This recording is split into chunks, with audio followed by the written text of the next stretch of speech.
very pleasant good evening, everybody, wherever you may be. Welcome into 615 Preps Live, presented by AccuWorks. Oh, the P word, playoffs. Gentlemen, we're here. Playoffs? I knew it. About playoffs? Jim Moore once famously ranted about it. We live it every year. Leave it to the guy. Leave it to the guy from Indy to make the comment. Hey, It worked out. It was perfect. Good setup. But yeah, the playoffs are here, one and done from here. And a little bit different situation with potential weather coming in Friday night with some games moving to Thursday. So down to the ticker below, you're going to see the games that have moved to tomorrow night that we have at this moment. If any more are added, we will add those as well if we get those during the show. If not, you will update you on social media as well. So several moving to Thursday. There are a few holdouts that are still going to go Friday night, but it's going to be more Thursday loaded this week. Everybody's trying to possibly dodge lightning on Friday. We've had this situation before too. Mm-hmm. Yeah. 20 plus games so far. So yeah. Back in week three, we had the same situation with lightning on Friday. We lost a dozen games in our area that week because of it. Yeah, the percentages went down from earlier in the week. I looked at it; it was 86%, and it's down to 69% now. So it's heading in the right direction. But definitely understand being on the conservative side, and you would definitely want to play that game a day earlier than play on Saturday and potentially shorten up your preparation for your round 2 game. So yeah, there's that. There's obviously the rest and preparation and recovery are important there, but also too with the travel involved in the first round, these teams that are coming into Middle Tennessee, into the Nashville area from like Chattanooga or Memphis, if something happens Friday night, they'd have to have somewhere to stay because you're not driving back and then coming back on Saturday to play it. And you can't get enough hotel rooms on short notice like that. So, if you're traveling a long distance, playing Thursday is the right move. Yep. Yeah. I mean, it's unfortunate, but what are you going to do? Yeah. Well, what we're going to do is get our show started. We'll do it with a quick look at the rankings. Our Week 12 area rankings, Joe, not a bunch of change at all, really. And we start with a large class. It's the same 5 from last week. Yeah, no, those teams took care of business last week. Oakland finally got tested, though, and they took care of business. Same with Brentwood Academy. But, hey, you win. You stay on top, and those two teams, they're kind of them and Ravenwood are kind of heads above everyone else at the moment. We'll skip to medium class where Page is still number 1, followed by FRA, BGA, Beach, and Pearl Cone. Yeah, the top 4, you can really interchange a lot of those. I went with the team that's unbeaten. Page has faced every test they've been handed this year, playing a harder schedule maybe than the years past. They've been impressive in every game, and last week beating a really good Nolensville team the way they did, pretty easy number 1 choice for me here. No. No, it had to be said. No, Matt, I just hate you.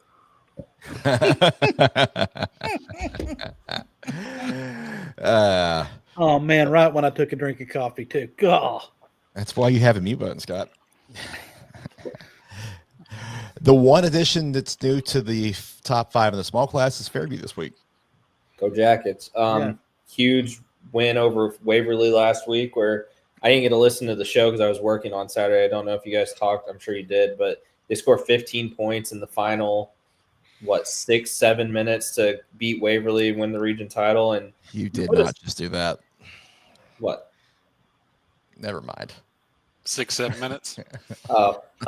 Sorry. Anyway, that was unintentional. But anyway, but yeah, they win the region title, and you put aside that loss to Sycamore, they've had a really good season, and I think they're deserving of top 5 spot. Yeah, he definitely meant to do the 6-7, and he also meant to say go Jackets. Hey, we're getting somewhere. Oh, here we go.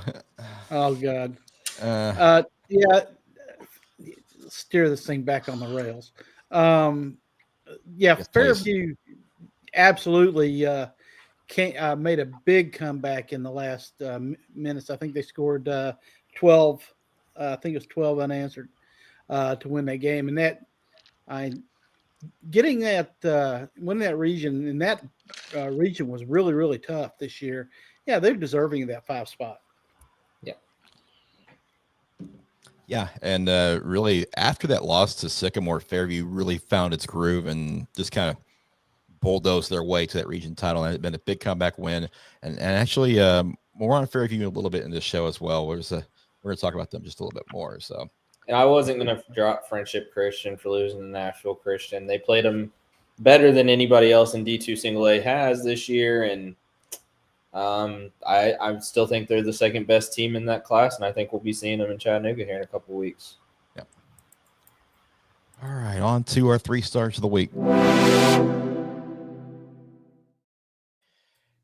Voting now open for the week 11 3 stars of the week at 615preps.com. We'll get to those finalists shortly, but let's honor the 3 stars from week number 10 first.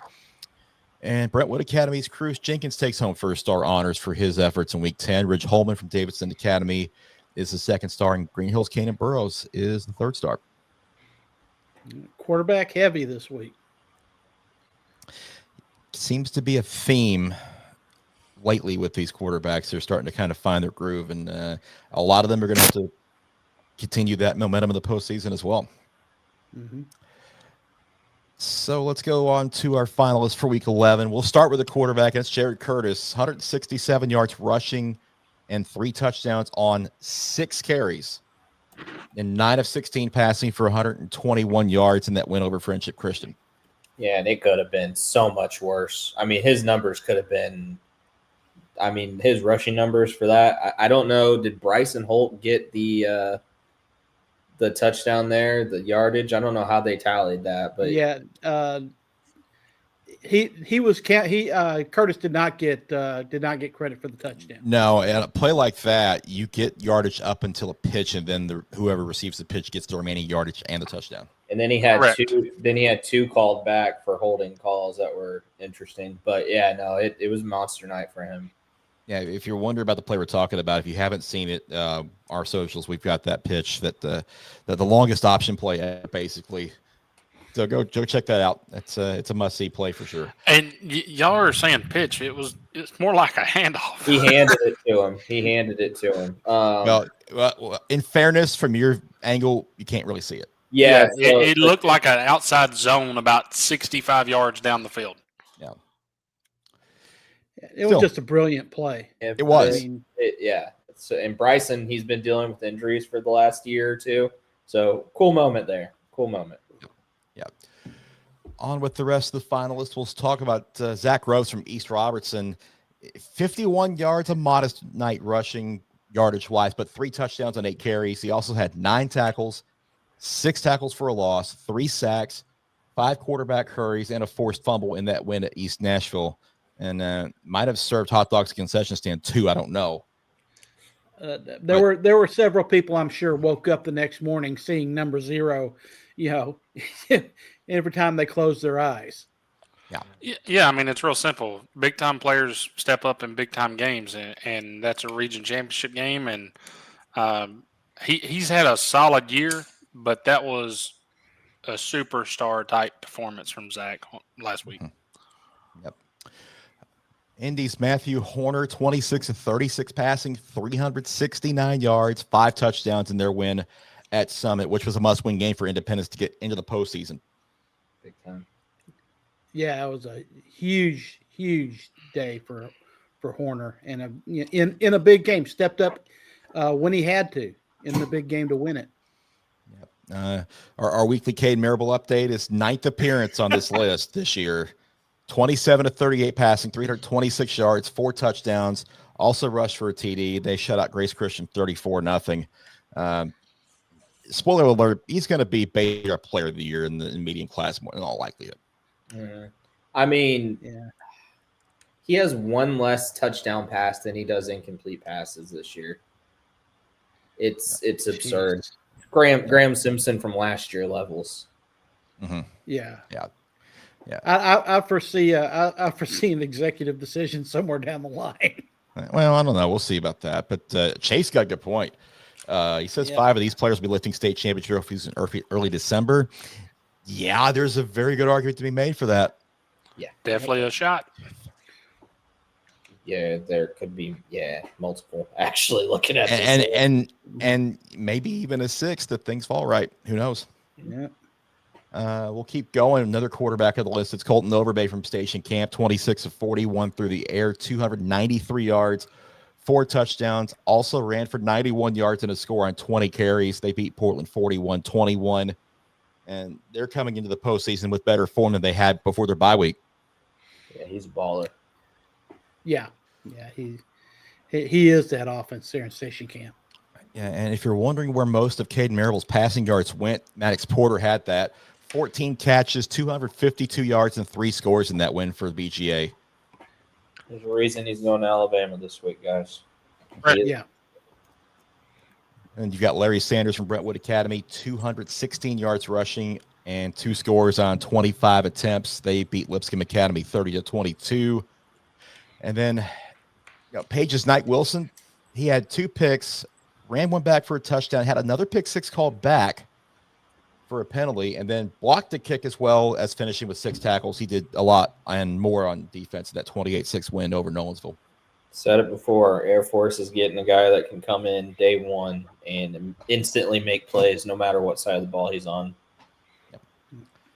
And then Springfield's Kason Woodson, 5 of 10 passing, 146 yards, 3 touchdowns, also ran for 89 yards and a score on 8 carries in their 42-14 win over White House. I tell Kason every game I cover for Springfield, I'll get to him before the game, and I'll just hold up a 4, a 3, a 5. I'm like, this is how many touchdowns I want. And Greenbrier didn't get the chance because 2 defensive linemen scored. But last week I told him 4. He got me 4. So I don't know how many times he's been on this list, but he's getting into Caden Marable territory. Well, no, he's not in Marable territory. Nobody is. Nobody's even close. I mean, Marable missed 1 week on the list. He's been on out of 9 out of 10 BGA games, which is great for his exposure numbers. But the fact that BGA fans are not voting is criminal. Yeah. But they're getting awarded this week because they've got the line of the week, Scott. That's right. Yeah. Huge game for the BGA defense. They get the shutout. Defensive line had 3 sacks. And remember, this is a line award. So they had 3 sacks by the defensive line. They only allowed Grace Christian 119 yards of total offense, 17 of those on the ground, and an amazing 0 for 13 on 3rd downs. Grace Christian did not convert a 3rd down in this game. That is huge by any defense. BJ is just playing ball right now on that side. Yeah, so, congratulations to our 3 stars of the week from Week 10, Cruz Jenkins, Rich Holman, and Kanan Burrows. Also, the BGA defense for Week 11's line of the week. And make sure you go vote right now, 615preps.com. You can vote through Friday at noon on the Week 11 finalists that we just talked about a few moments ago. Yep. All right, a quick break to tell you about AccuWorks. AccuWorks is a full-service property damage restoration company that offers around-the-clock emergency service 24 hours a day, 365 days a year for the past 20 years in Middle Tennessee. Jeff Stockton and his team of industry veterans specialize in restoration projects for your home or business, fire restoration, smoke cleaning, water damage and mold remediation, storm damage restoration, general contracting, and much more. Our commitment is to assess each situation quickly and correctly to provide you the most efficient and complete restoration plan that meets your specific needs. AccuWorks performs emergency service and restoration for property owners across Middle Tennessee. With locations in Nashville and near you, our professional staff are minutes away from helping with your property damage emergency. Quality work, professionalism, and integrity have been the backbone of our company since 2006. Call us now at 615-292-2009 or toll free at 888-779-2228 or visit our website at AccuWorks.com. As going to go into a little bit of a wild card round quick. Do you guys have a soapbox? Because I kind of do. Ooh, Well, by all means, proceed. boss. You go, Chris. It's Yeah. kind of mild. It's kind of mild, but I'm going to say this anyway. We're talking about these games getting moved to Thursday. I mentioned a little bit at the top of the show. Some people are saying, "Oh, they're dodging rain. They're dodging rain." No, the heck they're not. Lightning is the danger here. As far as people getting hurt, and then on the minor side of it, delaying games because we're in the playoffs now. You can't play Saturday. It's unfair for the teams that are forced to play Saturday to prepare for the next week if they win. And again, if you're traveling a long distance to play in one of these games on Friday, and you get a situation like we had in week 3 where it's lightning from 6:45 to 11 o'clock with no stoppage, they can't start a game in some places after, I believe, 11 o'clock. There may be curfews. So you don't have enough hotel rooms to house everybody. So let's just have a little more common sense about us, please. No, I agree. I'm not even joking. Week 3, that was the scariest drive home I've ever had in my life. Like it was, it's just not safe.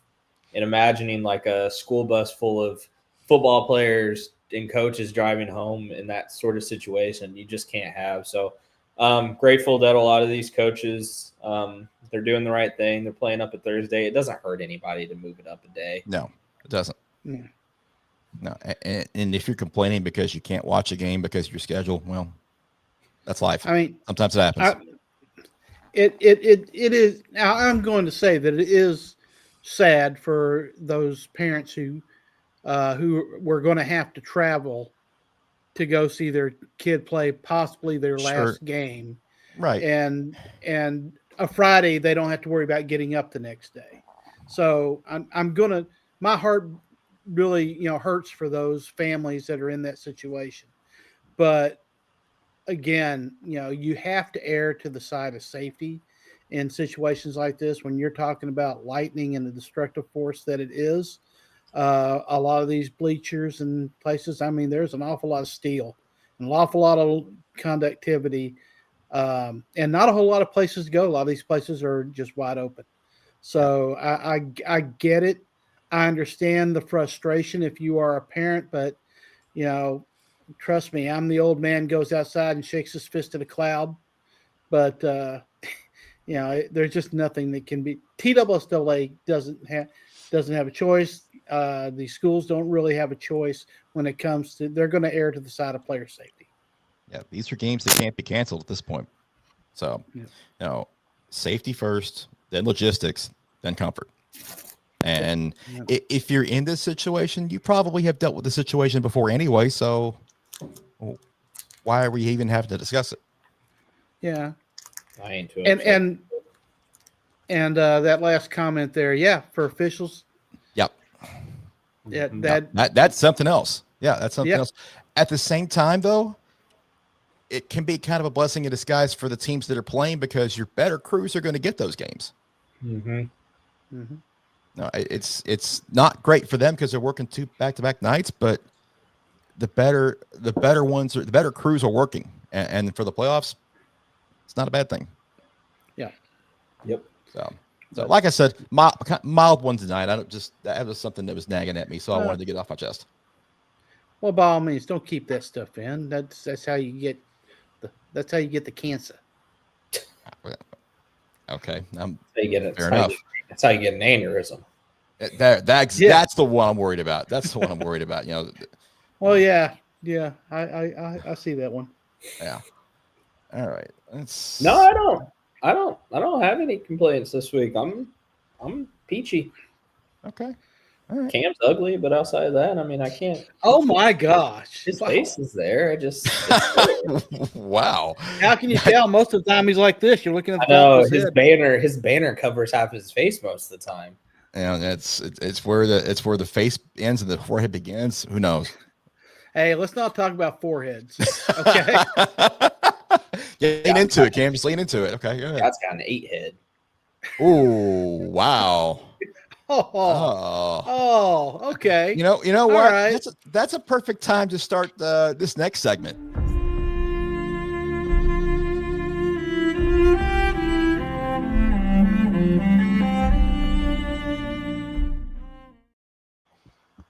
because some people need to apologize.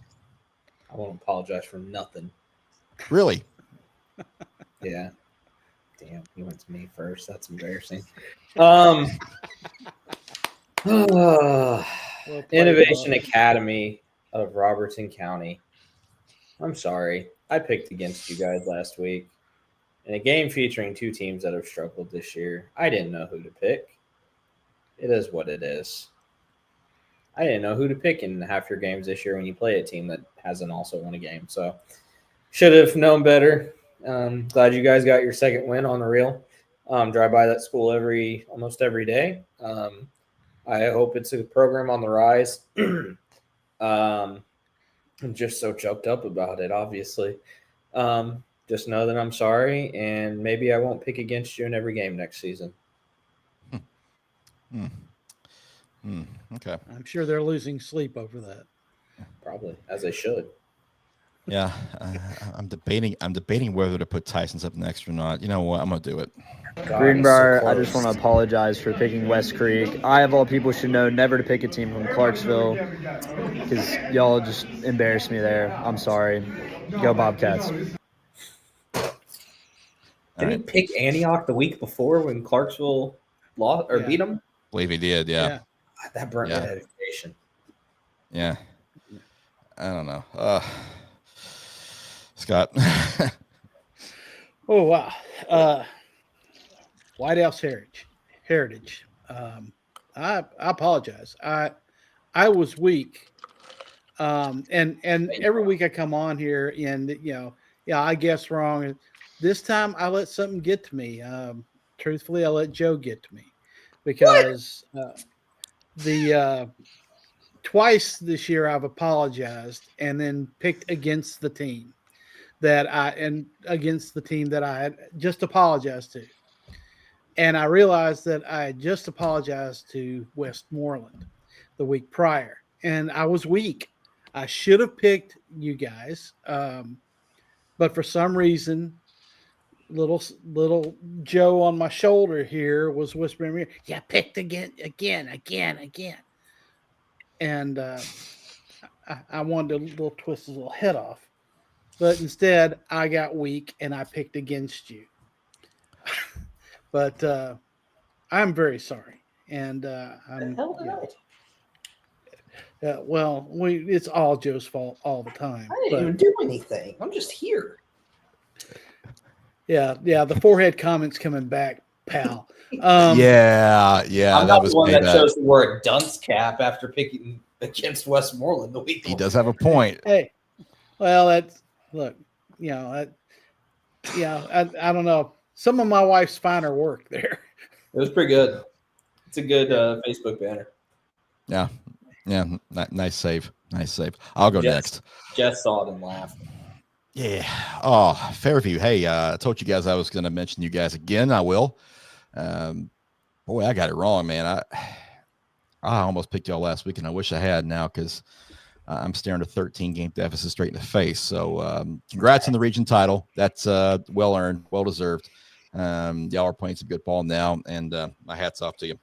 That's all I got. So we'll keep y'all in mind. I'm pretty sure I'm gonna pick y'all this week. Cam, not to gloat about ourselves, man, but we were so close to picking the exact right score. Yeah, we both had it a 1-point game. My apology goes out to DeKalb County. All of us, but Tyson, picked Livingston last week. So I'm going to apologize to DeKalb County. Also going to take this moment to say thank you to Coach Steve Trapp, hanging it up at DeKalb County after 21 seasons. He's been a great friend of the show, always promotes us, loves what we do. We wish Coach Trapp nothing but the best, and we want to say thank you for helping 615 through the early years, being one of the first foundational coaches that we can reach out to for just about anything. So greatly appreciate that, and to the players and the fans of DeKalb County, we apologize for getting it wrong. That's well said. Yeah. That's for picking a really good barbecue place for us. Yeah. for those members of the crew who didn't get an apology in tonight, here's who they owe apologies to. Isaac owes one to East Robertson. He owes one to Wildcat Derby, so I'm gonna let him off the hook for that. Let's see. He owes one to DCA. He owes one to Station Camp. And that's Connor, it. Connor should apologize. He picked Station Camp. We did not. Well, you know what's going to have to happen. We're going to have to put CPA man back on the payroll. Yeah, where has he been? He's been MIA. I'll do this for Isaac. He has picked up shifts and he just has been working evenings. So yes, he has. So he gets passed. And then he at least let us know. Yeah, the other guys are school, but next week. Let's see. KJ owes. Who's KJ owing? KJ owes Maple an apology. Yeah, I am. Yeah. But in all honesty, probably the apology of the season was KJ. Oh, 100% it was. Yeah, that was the highlight of the year and may never be topped. No. Unless he picks against Beach again. In that case, they may roll him down the hill. Connor owes Providence Christian one. Oh, Connor says he can hop on and apologize. Oh, can he now? Yeah. Well, Connor, Chris will send you the invite. Yeah, that's coming, Connor. I want you. We're gonna let him make his show debut. The mayor of Antioch. Yep. Yeah. I'm sure they'd love to see him. You know who I apologize to? All my loyal followers who expected me to come out and test Chris this year. And I did. But then I let some buffoon from Narnia take the lead and run with it. He got so obsessed with me that he ended up in 4th place. I overlooked him, which, is hard. But I overlooked him. I regret it. I'm sorry. But I got the briefcase. It'll get cashed in eventually. Somebody from Narnia's got to carry the weight. Out how that works. I see what you did there, Cam. He's salty. He's pissed. Cam, somebody's got to use that championship fortitude and that history and. Yeah, please. Where were they at last week when I picked them? Yeah, me too. Let me down. That's why I didn't pick him. Oh, my name still says Bob R. I just realized that.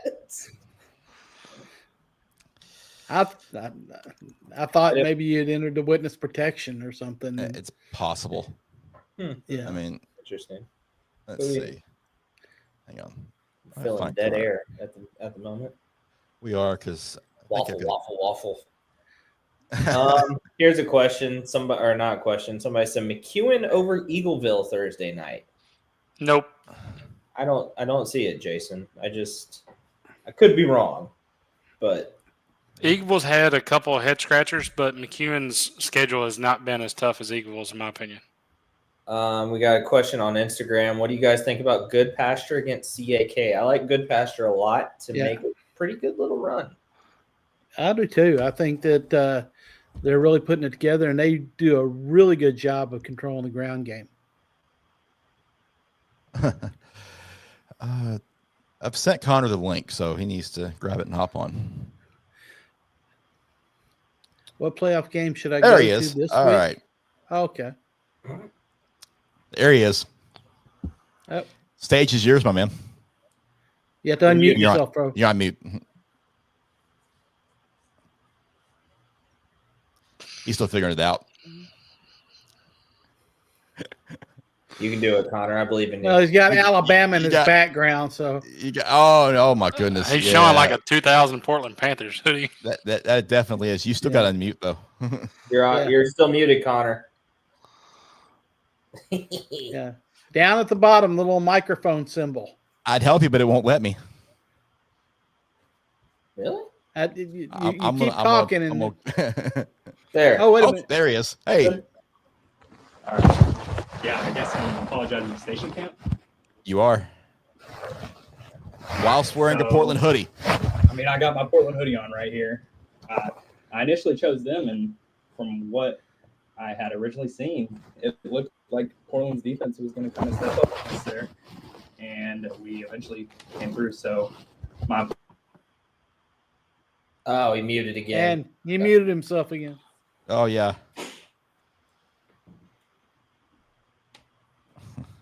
You're still muted, Connor. Well, Wherever he you hopped hit it on. again. Connor, he hopped on. He apologized. Yeah, he's good. Connor's having technical difficulties. Nah, Okay.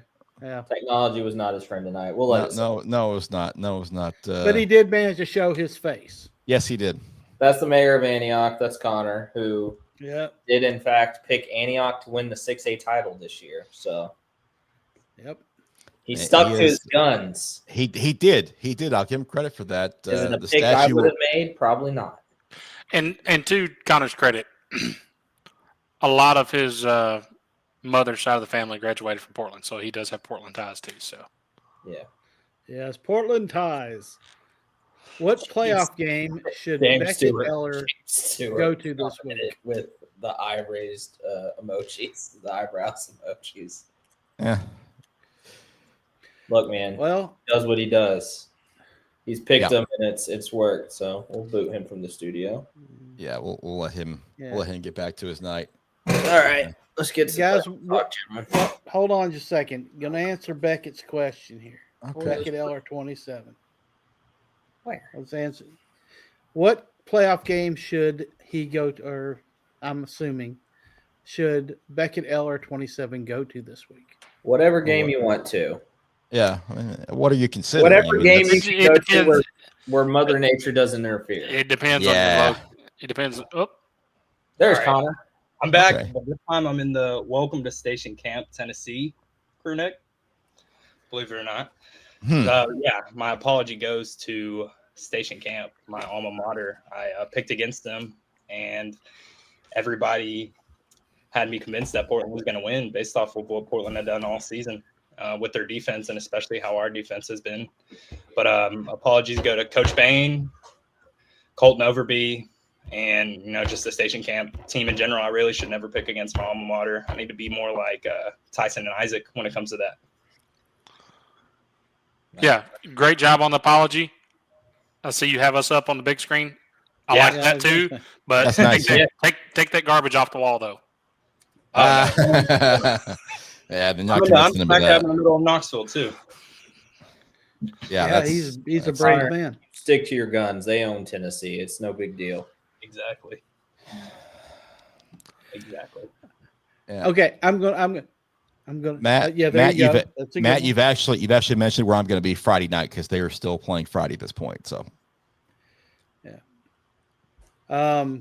Beckett. Truthfully, probably the most fun game might be Centennial Station Camp.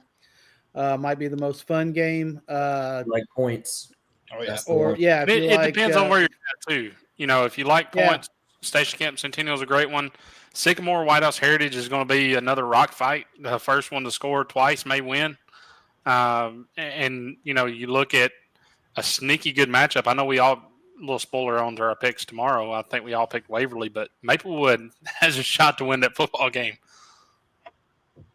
So, yeah, that's one there. that's one to keep an eye on. Those are three. Those are three, and I assume that tomorrow would be the better game night to go because it's going to be sloppy come Friday. Yeah. So Yeah, unless you're playing. The only decent areas to go watch a game on Friday is going to be anywhere with turf. which is where our spotlight game is, but we'll talk about that. Now the TV game this week is Riverdale Lebanon, and it is still scheduled for Friday night over there in Lebanon. Yep. So Ooh, that could be affected. Matt's going to Hendersonville Page to watch his Commandos play. I see. yeah. Well, then he'll miss me because I'll be at beach tomorrow unless something changes. We won't have Connor out at a game this week, but I think next week, Connor, you said you can come out. Yeah, I should be good to come out next week. I know. Yep. I don't know. I might go check out an East Tennessee game this week. Yeah. Five. I got a question on here. Do you guys think Region 6 3A will sweep? No, No, No? Who do you have Nope. losing? no. Well, Well, let's pull that when up. we get to Actually, picking. Region 6 3A. Yeah, that would be that's which I, would be I the read one that with Fairview, backwards. I read that backwards. I was thinking 3-6A. which but- is which is basically Fairview over Stratford. Would be Westmoreland over. That's not Westmoreland, but Camden over Westmoreland. I still say no.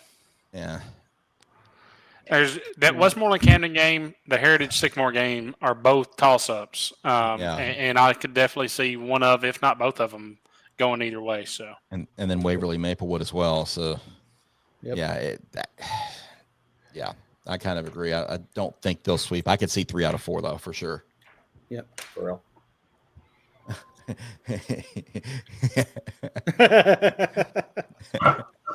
That's fair. That's See, that's why I asked if you had that if you had Yeah. that sound bite there, Chris. He's essentially instigating at this point, so I could see that's a valid response. Got to make it fun. Yeah. Obviously.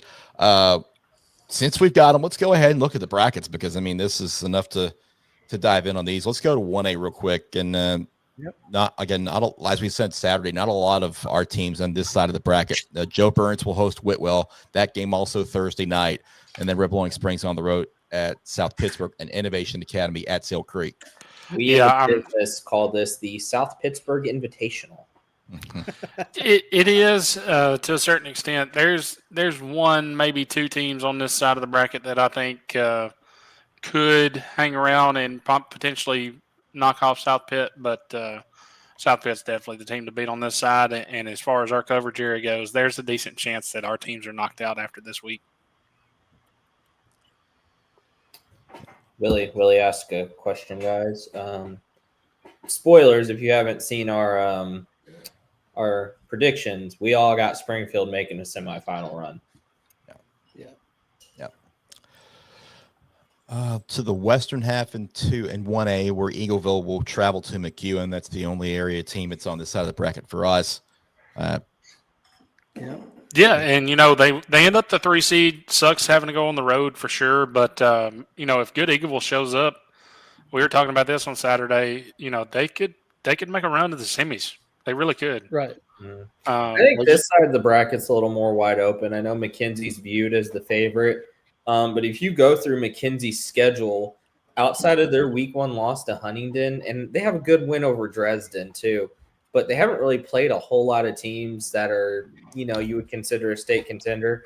I think Dresden and McKenzie in the semifinals here would be a heck of a game. And it's also McKenzie's coach going against his old team in Dresden. So that'd be a fun one, and I could see Dresden coming out on top there. Yep. Let's go ahead and go to 2A on the eastern half, where Cannon County is going to be home against Grundy County, Smith County on the road at Bledsoe County. Yeah, that top half right here is, it's a shame that Marion and Gordonsville will probably play in the quarters. Mm-hmm. Yeah. It's probably a de facto semifinal game in my opinion. Mm-hmm. The other teams on that top half, Cannon County's got a shot to really make a run if they can get past Eagleton in the second round. Mhm. Right. And then the Happy Valley team up there, they've scored a ton of points. They're averaging over 50 a game, so could be a shootout in the semifinal if Happy Valley does get there to play either Gordonsville or Marion County. Now, as the season's gone on, I've liked this Gordonsville team a lot more and more every week, and I can't say the same about Marion County. I know they've got a lot of talent, but man, they've had some weird games. They lost to Chattanooga Prep, a team that Milan beat the very next week. Milan beat them and handled them very easily. Right, maybe in the week before actually. I think I got the weeks mixed up. But and then week 11, York Institute gives them a game. So if York can come out and give Gordonsville a game, we'll see. I really like Gordonsville. I think they're really balanced, and I mean, I think they make a state championship run. Western side, we've got East Nashville at home against Adamsville. You've got East Robertson at home against Riverside. This is the bracket from hell, and that's why the East Robertson East Nashville the winner of that game, is set up in a really good position. East Robertson now gets to avenge that championship loss against Riverside from a couple of years ago. think they will. I think they get it done there. Huntington's a really good team, but I'm not sure they faced a team as balanced as East Rob. Milan Mace started off the year hot. They have not scored they have not really scored lately. But I think we're all really hoping that East Nashville and Milan end up in the quarters. And then, if East Robertson does what they do, they get a host against one of those teams. Yeah, I know that Milan, they beat. Oh gosh, I just had it. They beat Huntington, earlier in the season, but that was really early. Mm-hmm. I like East Robertson. I like them in that upper bracket. But yeah, I tell you the truth, the game that would be might be fun to watch is going to be if East Nashville and Milan get to meet. East Nashville and Fairleigh. That's going to be fun. Yeah. Milan Huntington, though, great rivalry name, the Dog and Pony Show. Yep, I was about Oh, to mention really? that. Yep. Yeah. Nice.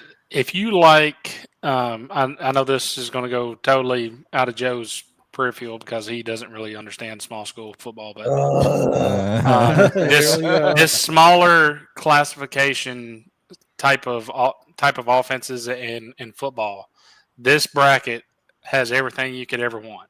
Yeah. If you look at what Lewis County does offensively, it's a triple option kind of wishbone old school type offense. Huntington does the same thing. East Robertson is more of a can do multiple air raid, run and gun, all of the above. Riverside, a smash mouth running offense. Mitchell, speed all over the place. Peabody, a physical football team as always. Milan, probably the most physical run game that you will see as far as small class ball goes. They like to line up and run it right at you. Mace, athletes all over the place. Fairleigh, athletes all over the place. East Nashville, athletes all over the place. This bracket has everything you can want. Mm-hmm. I think the two best quarterbacks on this side of the bracket, though, belong to Middle Tennessee teams. Casey Young and Dallas Covington. It's hard to argue that they're two better quarterbacks on this side. Milan, like you said, Pete's going to run straight at you, but he hasn't really been their offensive focus this year. He's been their best defensive player, which isn't shocking.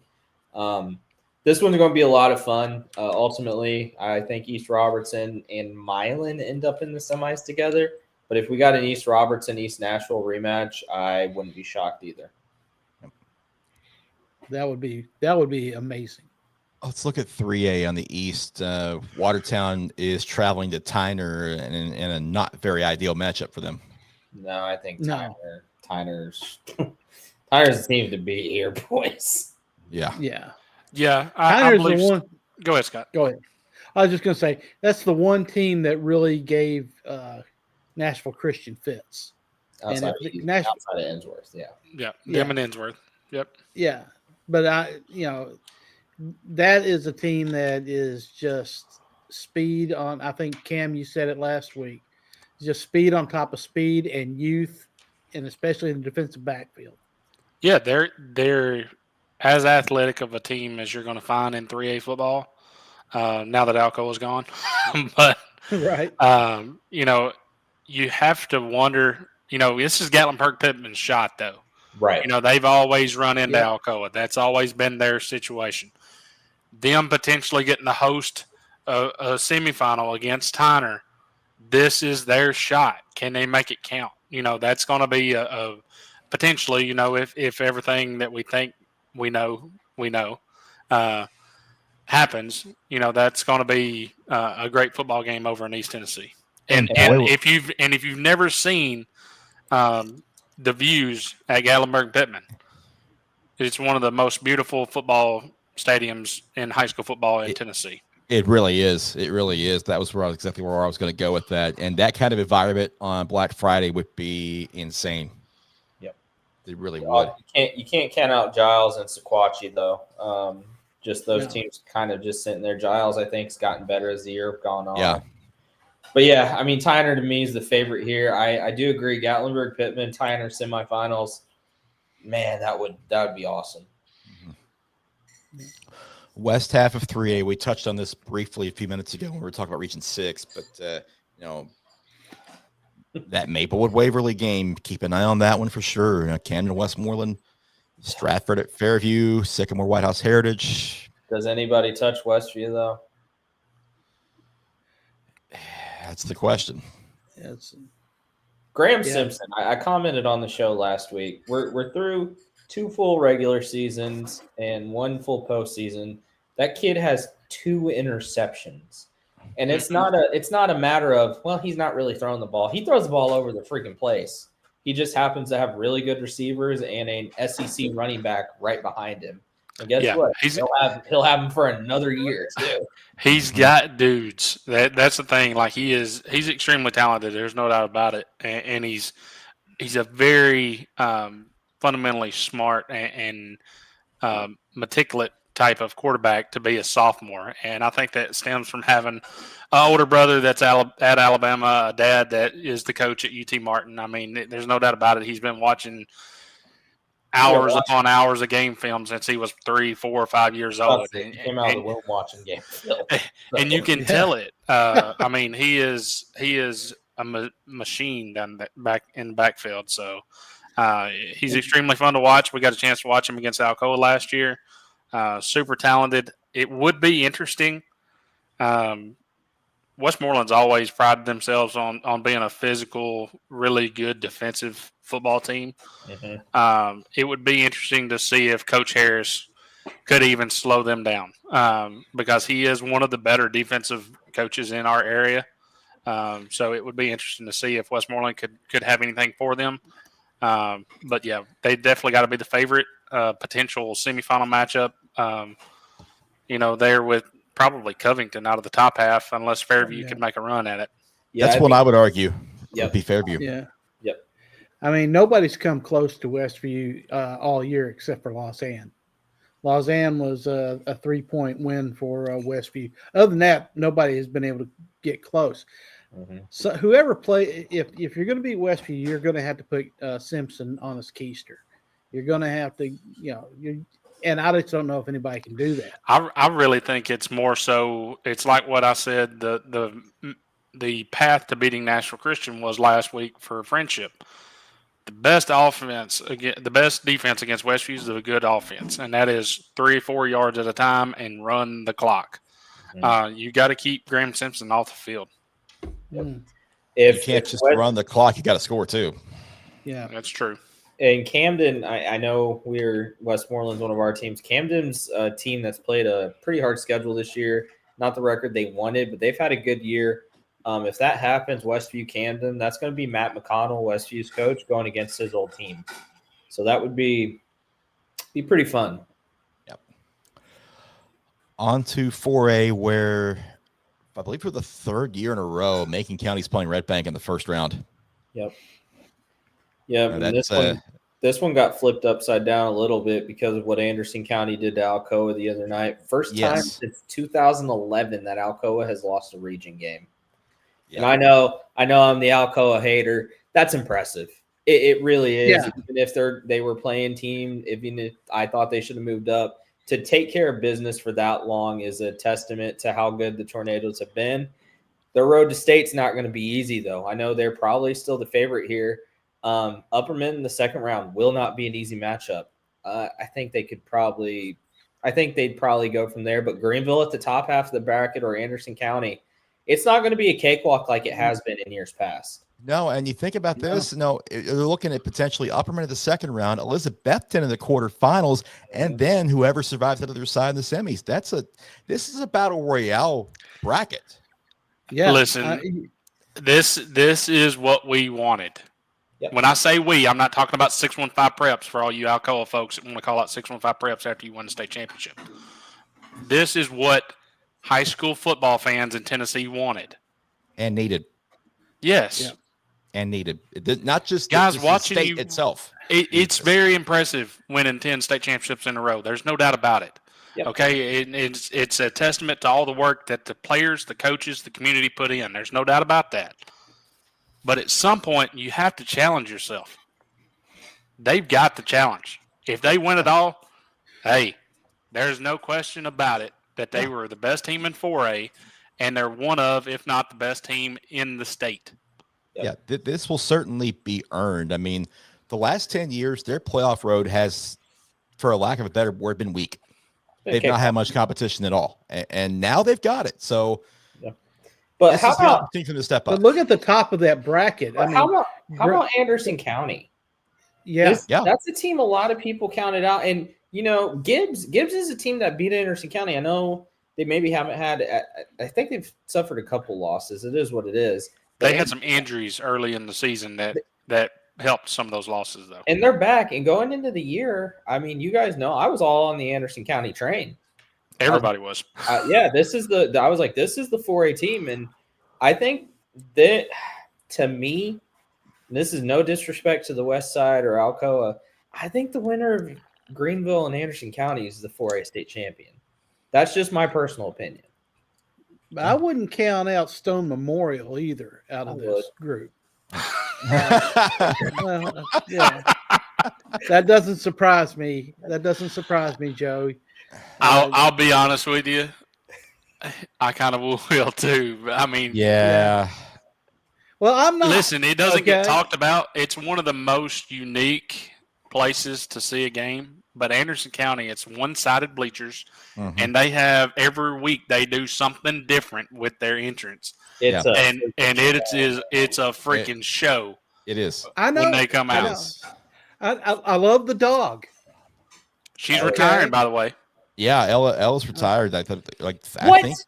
Yeah. Yes. Yeah. I don't know if Friday was her last game doing, or if she can do the playoffs, but this is her last season. They gave her senior night.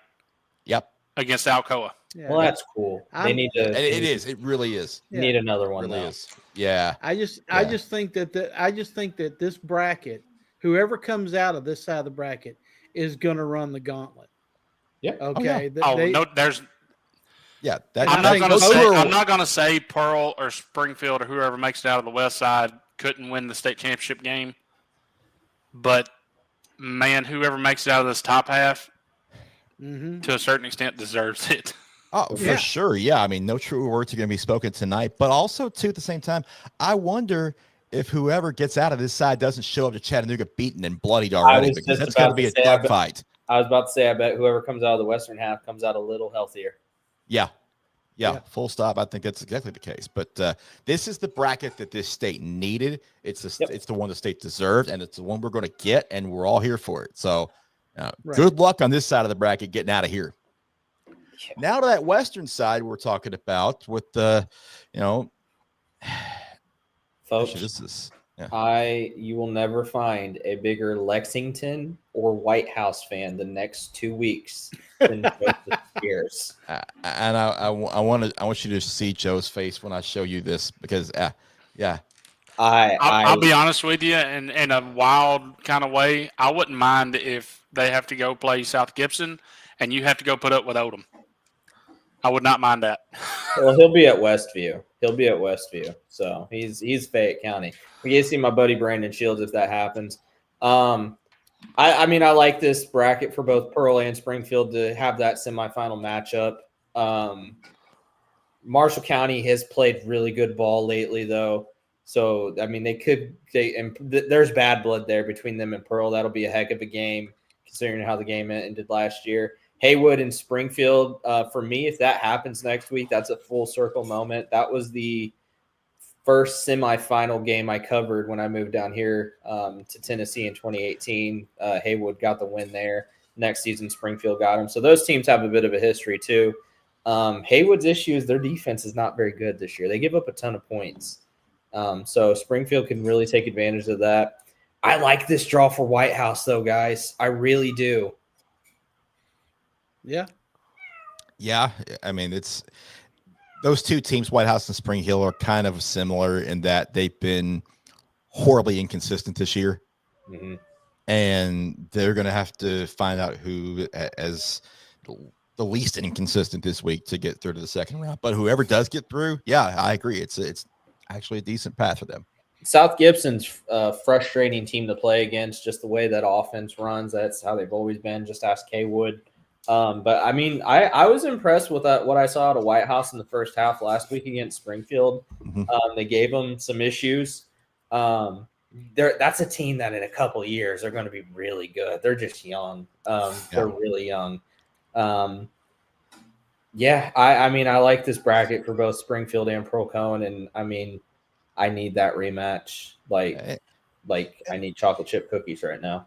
And it's good to see for White House too that they're kind of on the right path back, because when that program has historically been really good over the years. So to have them on a trajectory where they can be a powerful team again, yeah, that's I'm here for it. Yeah, Coach Pond's got something brewing over there. Talent just went out, I think, in the Springfield game. Like I said, in the Lamarius Dallin touchdown, this is a weight room game. Yeah.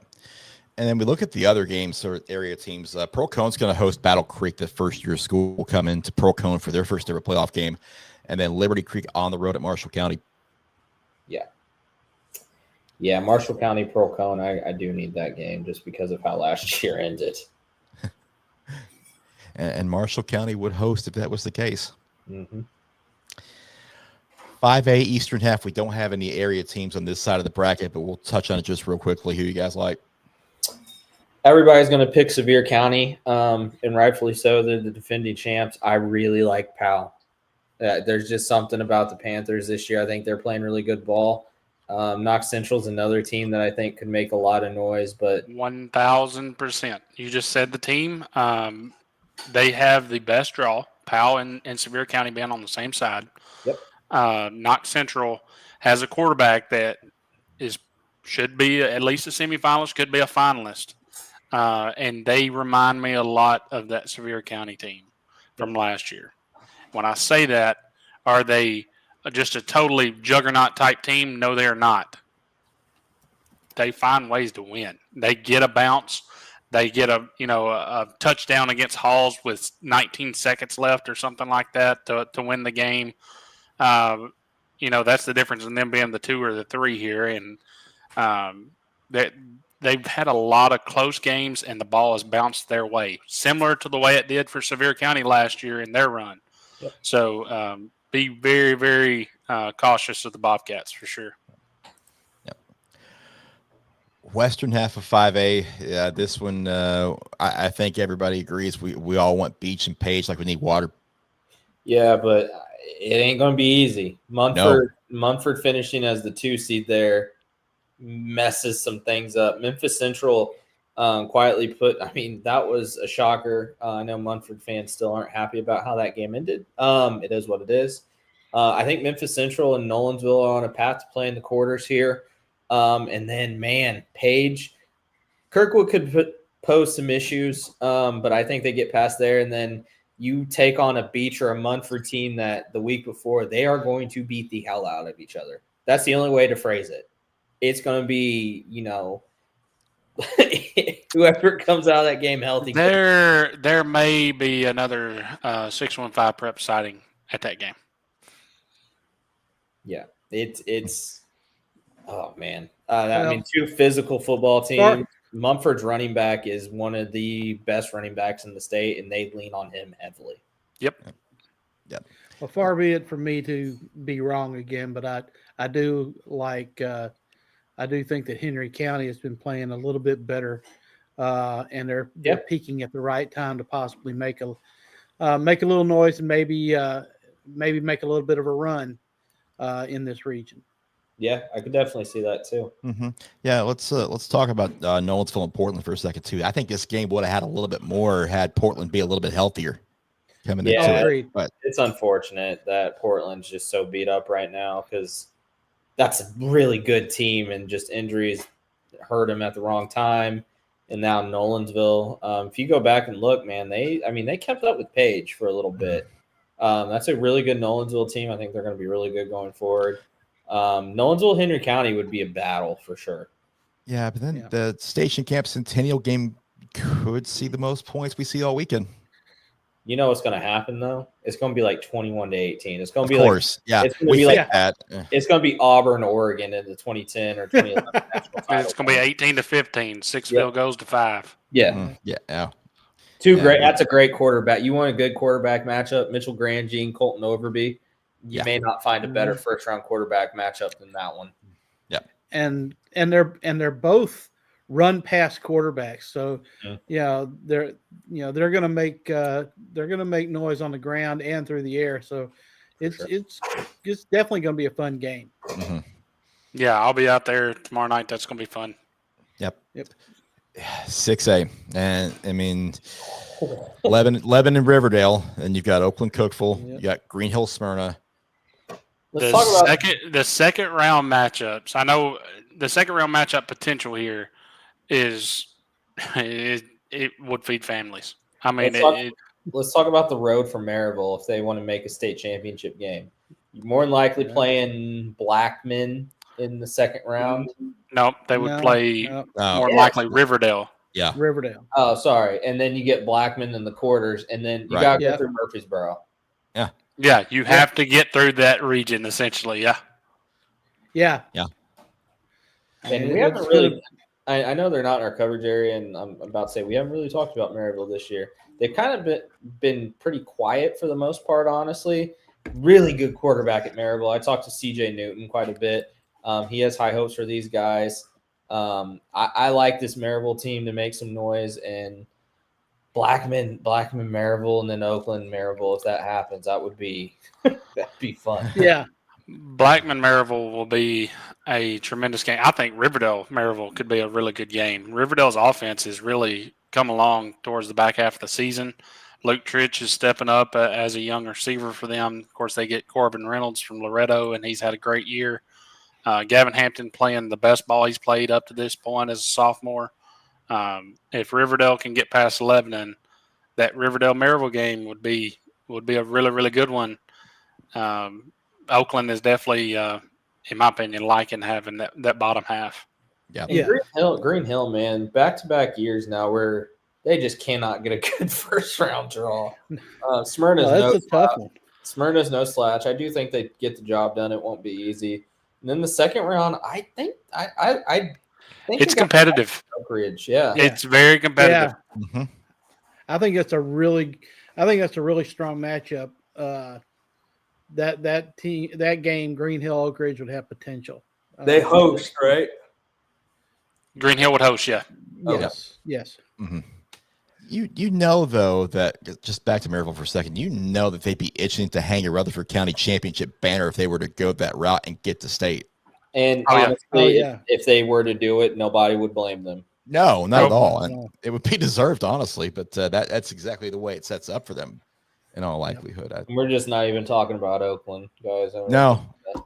Well, but I mean, well, it's you want to talk about them to be the man, you got to beat the man. Yeah. Nobody beat them.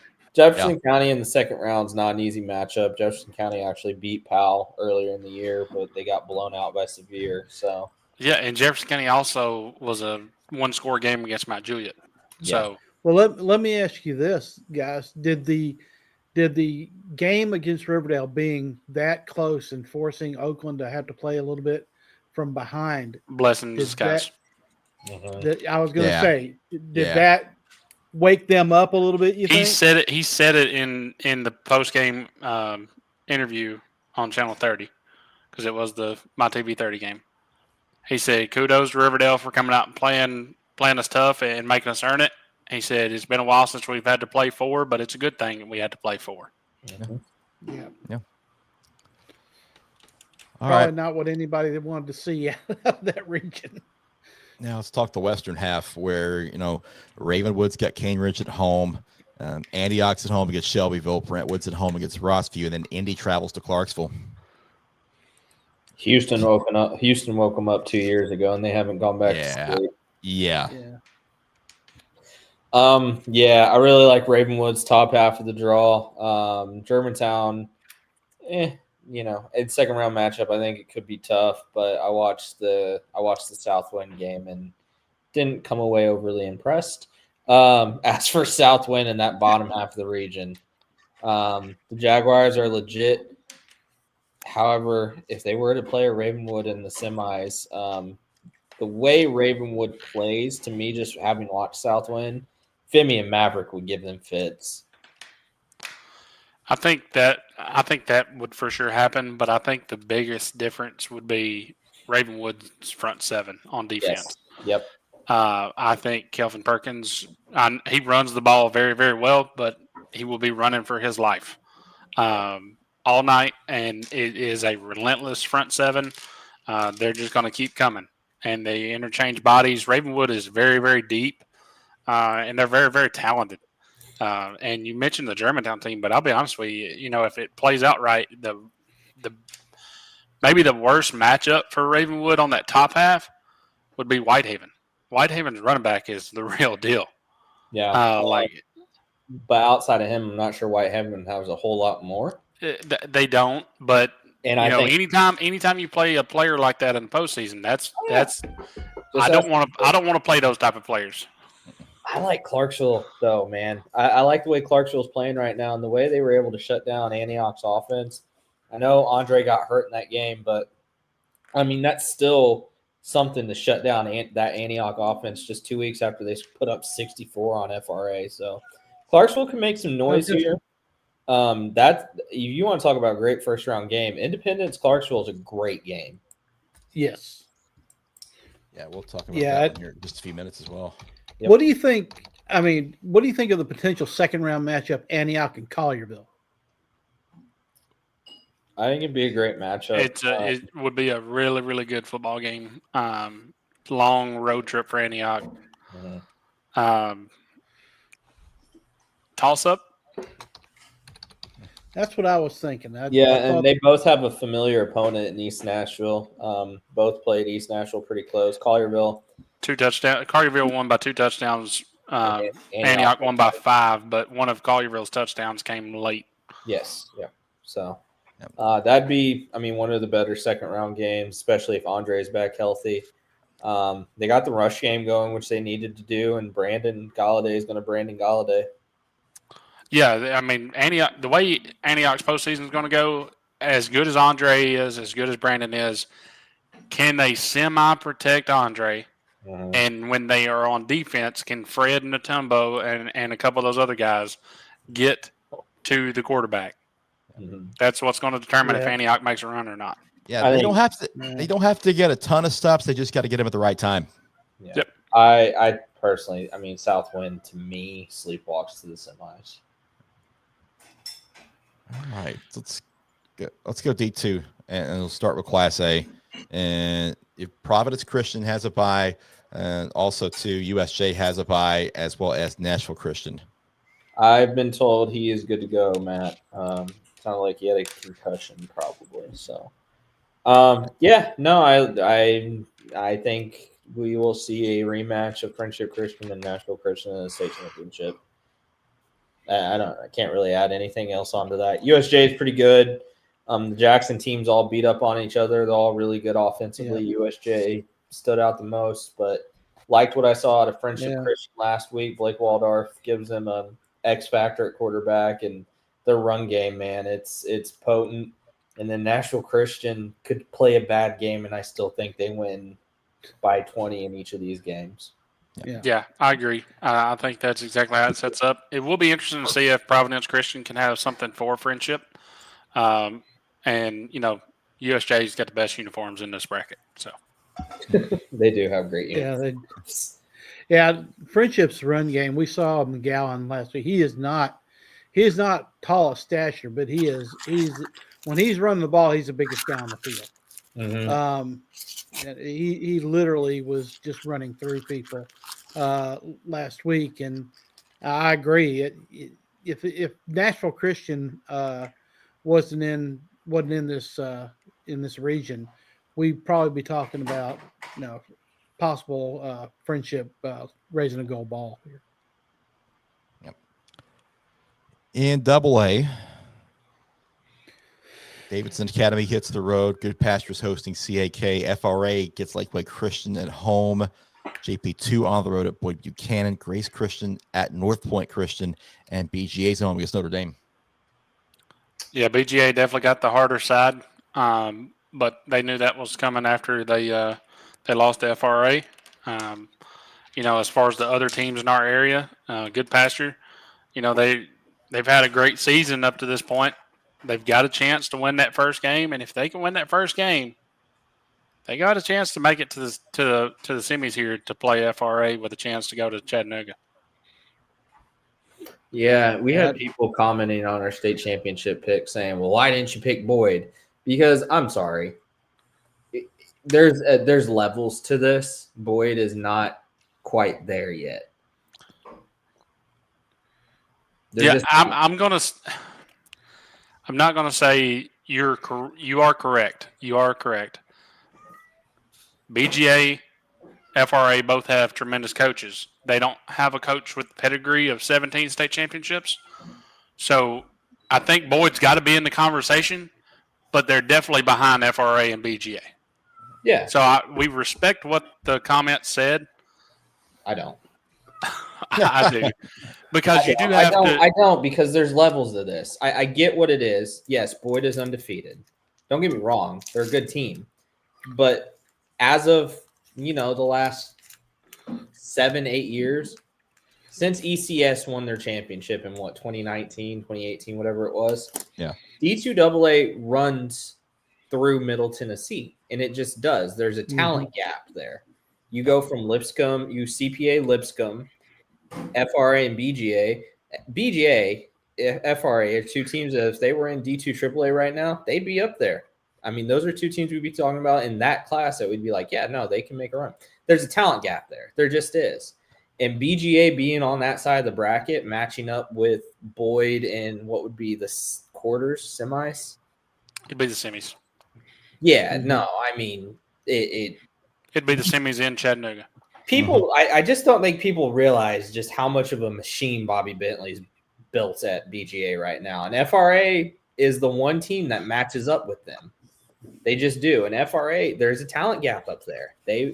If they play like they should, and I know Coach Geisinger will get them ready because, again, they have started slow in a lot of games this year. If they can just out-talent teams, which is what CPA's done the last couple of years in D2AA, didn't get really do that this year. BGA can do that, and so can FRA. And I mentioned this in my blurb about the state championship. This is the first championship game on December 4th on that Thursday. If it does come to pass where it's BGA and FRA, clear your schedule. Yeah. That's going to be worth watching midday. Yep. Yeah. I mean, these two teams put it on the first time around. Think of what's going to happen if the gold ball's at stake. And they hate each other. They do not like each other. Yeah. I'm going to go out and say, if there was one team that I'd be looking at besides Boyd on this, it's not in our coverage area. And I will agree that there is a talent gap there. It'd be Lausanne. Oh, Lausanne, really? Yeah. Yeah. I think that, the games that they've lost have been against quality opponents. I think that they could, under the right circumstances, make a run, but they just as easily could get beat by Good Pasture in the second round. Yeah, that's where I was thinking for going too. I mean, Good Pasture can make it to the semifinals here. Agreed. Yeah, I think that that possible second round game, if it's between Lausanne and Good Pasture, the winner of that is going to be very, very strong coming out. But great uniform matchup in that one too. Yep. I think. On the AAA side of it, Brentwood Academy and Ensworth have the week off, as do Macaulay. If you are a Middle Tennessee fan, no matter if you are at Ensworth, if you are at CPA, if you are at Lipscomb, if you're at Brentwood Academy, you are rooting for NBA Thursday night. We are all big red. We are all big red. Red is my least favorite color. We're all big red Thursday night because that means if they take care of business, we for sure have a Middle Tennessee representative in the D2 AAA game, which we have not had since Marcel Reed was at NBA. And even if it doesn't come to pass, and if you don't pick the big red, yep, then shame on you. And even if it doesn't come to pass, it's not going to be an all Chattanooga final. It can't be because they're on the same side. Yep. Baylor Macaulay likely lining up against each other in the semis at last name or the stadium name. Great stadium name, guys. You know what it is? Spears. It's the Spears Stadium. Spears Field, I think. It is. I'm not joking, at Baylor. He's right. It's true. I mean, and that would obviously those teams hate each other. But if you're looking at the bottom half of this bracket, guys, Brentwood Academy Ensworth is maybe the semifinal I think we all want to see. But Brentwood Academy and NBA in the second round would be awesome just because of the rivalry aspect. Mm-hmm.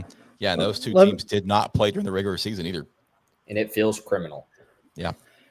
I was going to say if it does end up being Brentwood Academy and Baylor in Chattanooga, are we going to be happy that we didn't see the part one early? If you're a Brentwood Academy fan, yes. Yep. I'll be honest with you. I do think Brentwood Academy's got a chance to win that football game, but I think you're better suited for them to only get to see you live instead of getting to see you twice. Yep. Also, too, think about this. When we go back to McCallie and Baylor, they've not played playoff games on campus against each other very much, especially since the championships started coming to Chattanooga.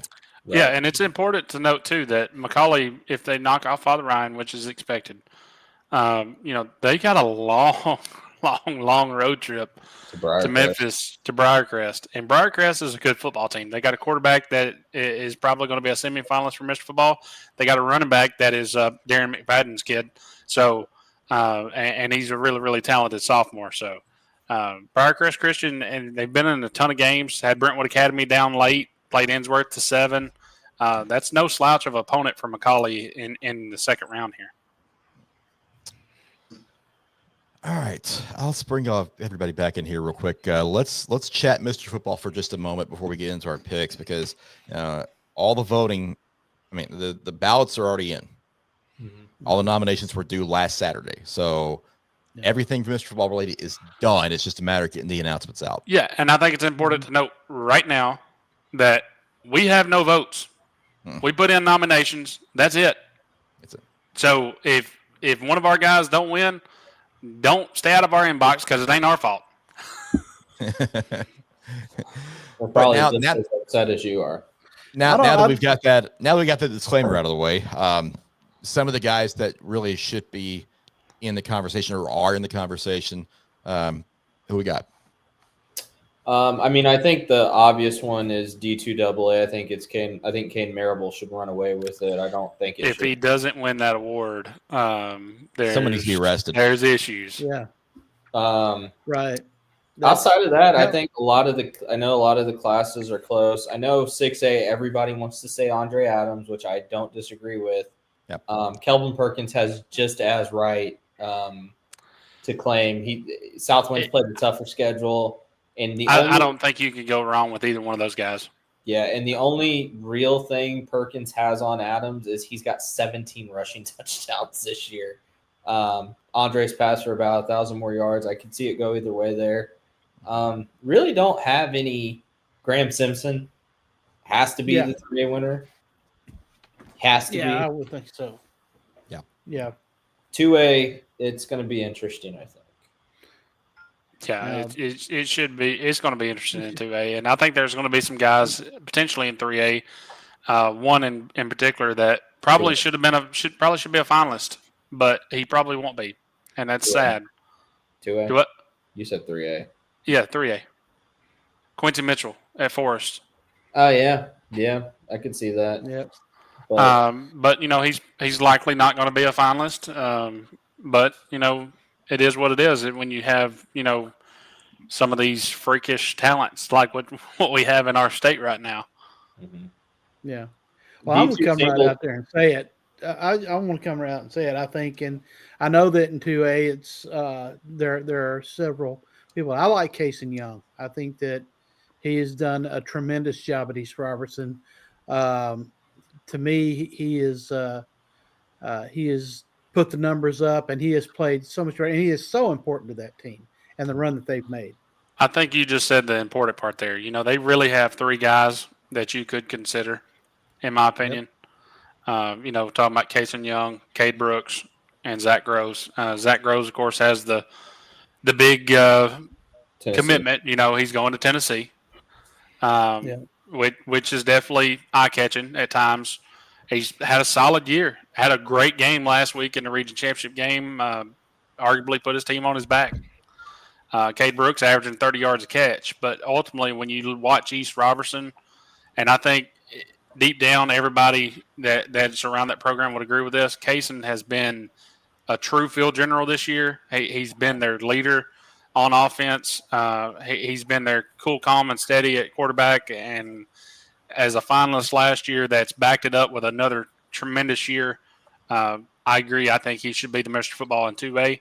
And there is a couple other guys throughout the state that are in that same conversation, no doubt about it. But I think East Robertson is going to prove to be one of, if not the best team in 2A, and Kaysen Young is their most valuable player.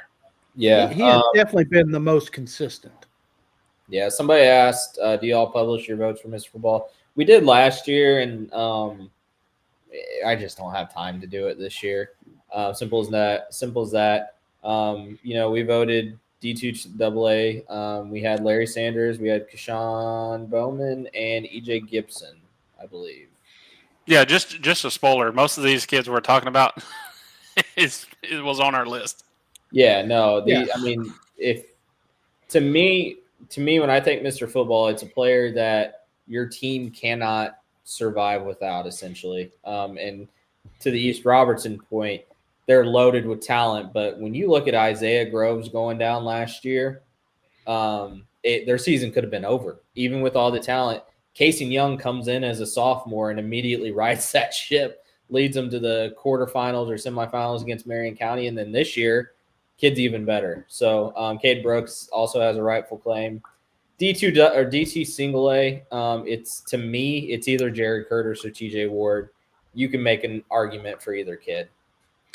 Now, I do want to make one point that I think Joe was close to doing, is that when we nominated our kids, we nominate the kids in our area because it's who we've seen.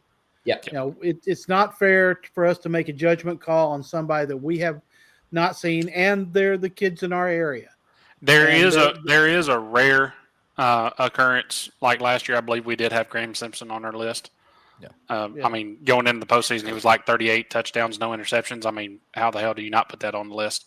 And then, I believe a few years ago, Malachi Dow at White County was on the verge of breaking the rushing record.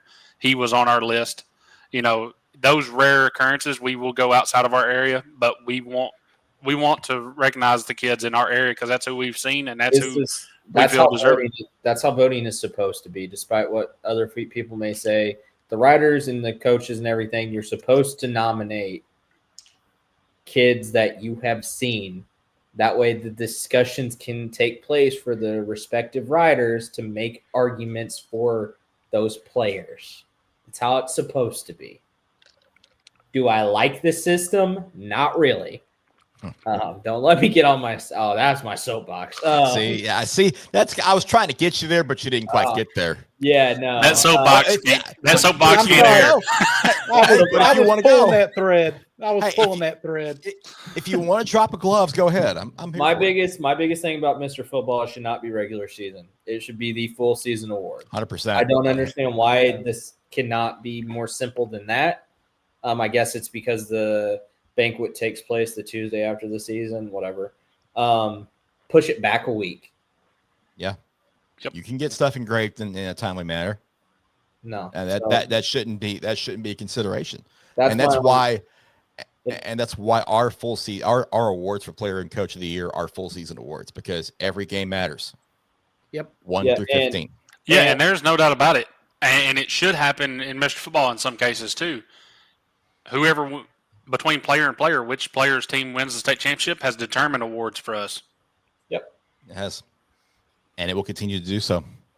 Yeah. No, it's a prestigious award, obviously, and is a little watered down that there are 9, a little bit. Again, I come from a state where you have 1, and it's a senior. Only a senior can win it. I don't like that much because it becomes more of a career achievement award, like the Knox. Yeah. I don't know if you guys have seen the kid. Deshaun Bishop. Well, I'm saying if you guys have seen the kid up in Knox, Indiana, that's close to Derrick Henry's record, it would be criminal if he's not Mr. Football to me. But it should be a full season award. Simple as that. I don't know why it's not. I think we had a lot of really good kids here. And I think you're going to have some people that are going to be, just from what I know, you're going to have some people that are going to be really ticked off when they see that their kid's name isn't on the list. Rightfully so in some cases. And also, just real quick, Chris, I want to add, can we not get a freaking lineman, a Mr. Football lineman? there you go. If we're going to give a I was about Mr. to go there. Football kicker, let's give a Mr. Football lineman since we're not going to nominate anybody. Yeah, dropping that award was one of the worst mistakes they've made because the linemen deserve that kind of recognition as well. It's been that way for a long time, and I don't know why they did it. They don't want to have to, make a bunch of awards and spend the money to do it. If that's the case, again, shouldn't be in consideration. But here we are. Yeah, I mean, if I was to say who do I think is going to win, 6A, Perkins or Adams. I think it's very obvious there. 5A, you got to think Cooper Newman. You got to think that. 4A is a cluster. I don't know 4A, and I don't think anybody does. 3A should be Graham Simpson. 2A, I agree with you guys. I think it should be Casey Young. If not, who knows? Jaden Pete's got to be in that conversation. Mason Mays at Marion County. Yeah. 1A, the McKenzie quarterbacks had a really good year. I think it's the South Pittman kid or South Pittman. There's two. There's Deion Cooper, and then there's can't remember the other one's name right now. Yeah, I think it's one of those two guys. D2 AAA, it's going to be DGG. Yeah. I mean, I'll be honest with you. Outside of, and he might be getting really, really close to being the best player in the state, including Jared Curtis. Yeah, I don't disagree with that. D2 AA, if it ain't Marable, it's something criminals going on. Yeah. D2 single A, TJ or Jared. It's one of those two, and I don't think you could go wrong either way. Our small class player of the year award, we've talked about it. It's going to be hell to figure out. Oh yeah. God. Yep. Yeah. Speaking of which, the playoffs are going to have a bigger hand to that. Yeah. And I mean, speaking of which, we're not that far away from our, Iron Brigade awards, our players of the, the region superlative awards. Yeah, Iron Brigade presented by Lookout Pest Control, and well, I always want to mention that, and we're still looking for a Coach of the Year award sponsor. Yep. Still looking for that, and we've got, I believe, Gallatin Ford on board for our Player of the Year award. So. Yeah, Coach of the Year. Come on, put your name on the trophy. Sorry, the way my cat just climbed up her freaking tree was incredible. She slithered up it. It was weird. Yeah, no, and got to talk about kicker, boys. I think Tommy. I think BA. To me, he is kicker of the year. I mean, the kid's got the best foot in the game. So. Yeah, listen, Coach Heupel, he's right here in Nashville. Go get him. He's better than Rice. Coach Freeman, come down. Something. We don't have a freaking kicker right now. What are the transfer Coach rules? Stoops, just come down here and look it around. He did that. Barry on transfer. Don't worry, he is looking around here. He's looking for a retirement home. Yep. Matt's asking about the transfer rules. Cam, do you have a good grasp on that? Not exactly at the moment. I do know there's a window that the players have to put in a request to transfer to be eligible. But I believe that ends towards the beginning of the season. So, right now, if a kid transferred, they couldn't play or nothing like that. So, It's going to be like a preseason window, similar to what you have in college football. Yeah. I think we lost Chris. Chris, are you back? Yeah, I'm still here. I just had a little issue with the headset. So. Okay. All right. Okay. So, got that out of the way, and we need to talk real quickly about AccuWorks. Water damage. It can be as small as a leaking faucet or as catastrophic as a flood. Regardless of the source, water damage wreaks havoc on your home or business's walls, floors, and furniture, and can lead to mold and other health risks. AccuWorks can start water damage restoration services immediately, removing all potential risks and restoring the affected areas. Experts at AccuWorks will determine the extent of the water damage in your property. We can handle any size of water breach, from a small plumbing malfunction to a major sewage backup or storm flooding. AccuWorks conducts water removal from your home using the most advanced equipment and techniques in the industry. And once your property is dry again, our restoration and remediation experts can also repair any lasting damage. There's no need to call another contractor for water damage restoration. AccuWorks handles everything from beginning to end. If you're in Nashville, Clarksville, Cookeville, or areas in between, it's time to call the water damage experts at AccuWorks. Call us now at 615-292-2009 or toll free at 888-779-2228 or visit our website at AccuWorks.com. AccuWorks Restoration, a proud sponsor of Tennessee high school athletics. Scott, hold your ears. It's time to make some picks.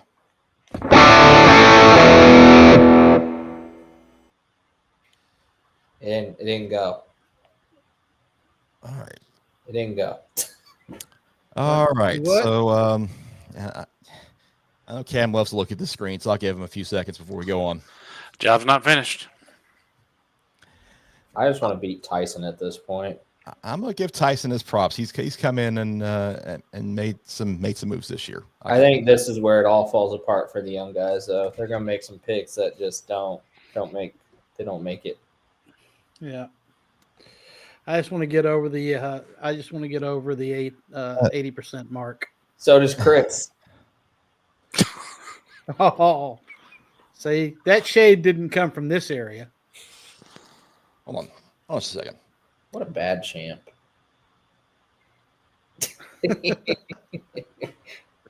No, Exactly how I feel about it. Cam's picked well this year. Small schools, there's a reason I hate them. Yeah, that's definitely starting to show up in my record too. So When I'm champ again, there will be no small schools. so big we would usually preview the top 10 games this week, but because we have a little bit longer show, we're just going to combine everything into one. We'll talk about it and then we'll pick it as well. And we'll start with Centennial and Station Camp. Connor apologizes to Station Camp and then picks against them. See, Fraud.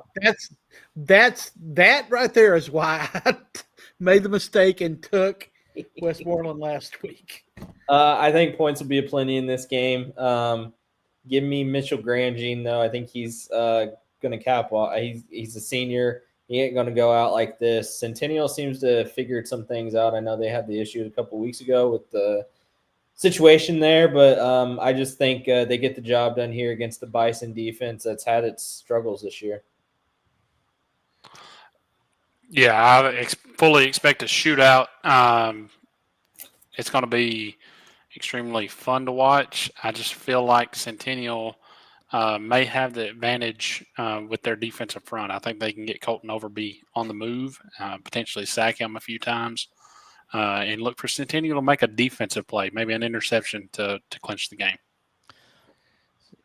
See, I think for the Bison, I do think it's going to take the whole herd really to dust up the field and get after Mitchell Grandjean.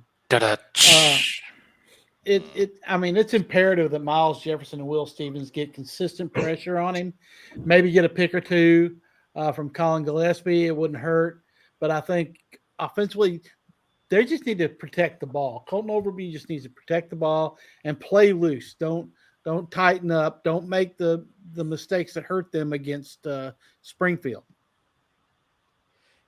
See, for me, getting Colton Overby on the move is not what you want if you're Centennial. You don't want him running around on you with his legs making plays because that can be really detrimental to a defensive effort for me. I think he has a big night running the football, and a team that has the ball last is going to win it. And I think it's going to be Station Camp at home. I like him in a shootout.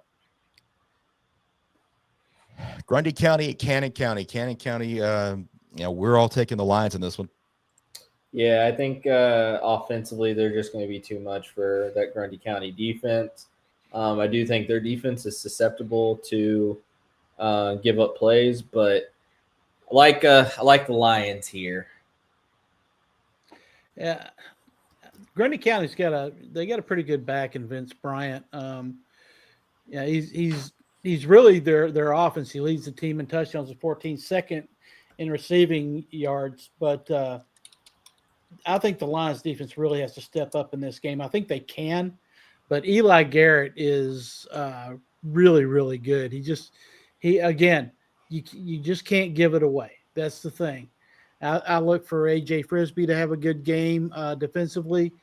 And Jaden Shannon's really been coming on in running the ball of late. Yeah, I picked the Lions mostly due to the schedule that they played and the schedule that Grundy played. There was a couple of common opponents, and really Grundy, as of late anyway, has been struggling. Coming into this game, and Cannon's offense is firing on all cylinders right now at the moment. I believe they scored 52 3 weeks ago, had a bye week, and then they beat Narnia 39-0 last week. So, Eli Garrett. We talked about Mr. Football, and we didn't mention Eli Garrett. Eli Garrett's another name that definitely could be in that conversation in 2A as a semifinalist. He's had a great senior year. This Cannon team is, me and Scott had a chance to see them earlier in the year. When they get off the bus, you're going to look at them and go, whoa. They got size all over the place. They got a couple defensive ends that are 6'3", 6'4", long, very athletic. Zeke Waldrop is getting some smaller D1 looks. So don't count out this Lions team, especially on that upper part of that east side in 2A. They could definitely make a run here. Yep. Yeah, these two teams are going in different directions. Cannon County's won 4 in a row entering the postseason. Grundy County's lost 3 straight. In fact, they lost to Jackson County just last week, a team that Cannon County dusted by 28 on October 10th. And I think the Lions are just in better form right now. Yep. Indy and Clarksville. And I'm the one going with Independence this week. I think they finally get a full 48 minutes together and shock the world. It's just amazing how somebody who made such good picks last year just falls off so drastically. This is a Clarksville program that does not know how to get out of the first round. No, They're but gonna have a to prove Marshall it. program that knows how to play freaking good defense. And Scott and I saw firsthand what happens to this Independence offense when that happens. You saw it too against Ravenwood. Crazy. Bad pick. Shame on We're you. not. Clarksville is not Ravenwood. Don't get it twisted. Yeah, but Well, they shut down Andre Adams. So Yeah, Clarksville's the defense. Wildcat defense. And that's another thing. That's also their Super Bowl too, and they acted like it. So man. Clarksville's Wow. defense has always carried them for the most part.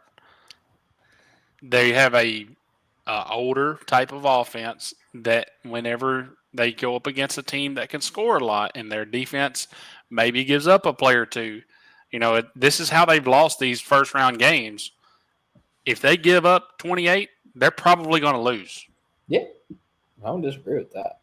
And that unfortunately for Clarksville, that's just the way that they have to try to win football games. I think they win. I think this game is extremely close. I think they find a way to get it done. And time of possession has a lot to do with that in this week's game.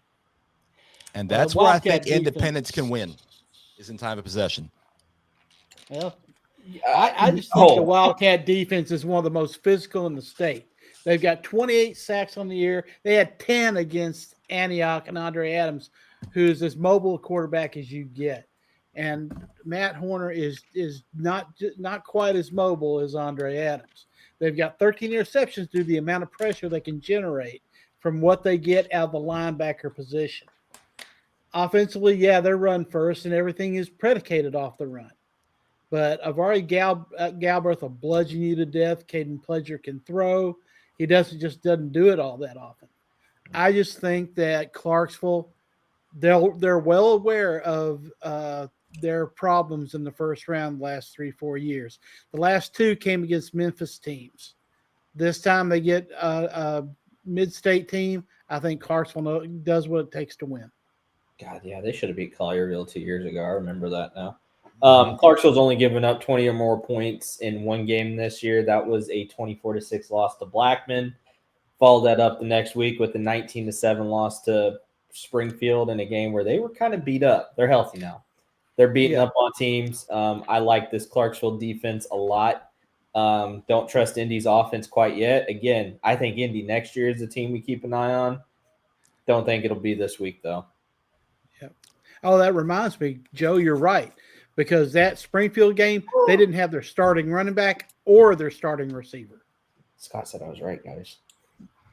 Yeah, MUS and NBA. We're all in NBA this week. Yeah, we all said we're all the Big Red this week. Yeah. I think NBA is kind of an under the radar team. They've played a brutal schedule. They just haven't won the games that maybe we thought, they were not favored in. But I like NBA, and I want that BA matchup next week. Yeah. I like NBA's defense in this game. I know that the Owls will want to keep it on the ground, but that's just the way NBA wants it. Yeah. If they get to if MUS has to throw the ball, NBA can they can pick it off and take it the other way. And I think that's really the best case scenario for the Big Red. Yeah, no, KJ and Connor have some points in this game. I think they would need to play 8 quarters to get to that total. I just think these defenses are going to be really strong, and the ground games are going to control things. I agree. Yeah. Yeah, it could be a quick one. All right. Let's see. Portland and Nolensville. Yeah, like I said earlier, this would be even more intriguing if Portland was healthy getting in this game. They're just not. And I like the way Nolensville's played to let down the stretch, even though they lost to Page last week. Yeah, I like what Coach Stidham's brought to the Knights this year. Again, I think this is a team that could potentially make a run to the semis if they take care of business and maybe get an upset along the way. Portland, just not the team they were a couple weeks ago. Injuries have really hurt them, and then we'll see what happens next year for them. Yeah, this would have been extremely interesting with Avery Hughes healthy. If Keelan Dalton was 100%. It's just been an unfortunate second half of the year for Portland, but I think most of their guys and Coach Hicks would agree. Can't really make excuses. Got to go play. Mm-hmm. They still have several seniors all over the field without those 2 guys out there. They're still a quality football team without those 2 guys. Yeah. They just don't necessarily have the game breaker type of players that those 2 guys are. Out there, and Nolensville, as Joe said, very quietly had a really good year under Coach Stidham, and another team with really, really good senior leadership. Oliver Bender, one of the best kids in our area, and one of the best receivers in our area as well. So I like the Knights to get it done.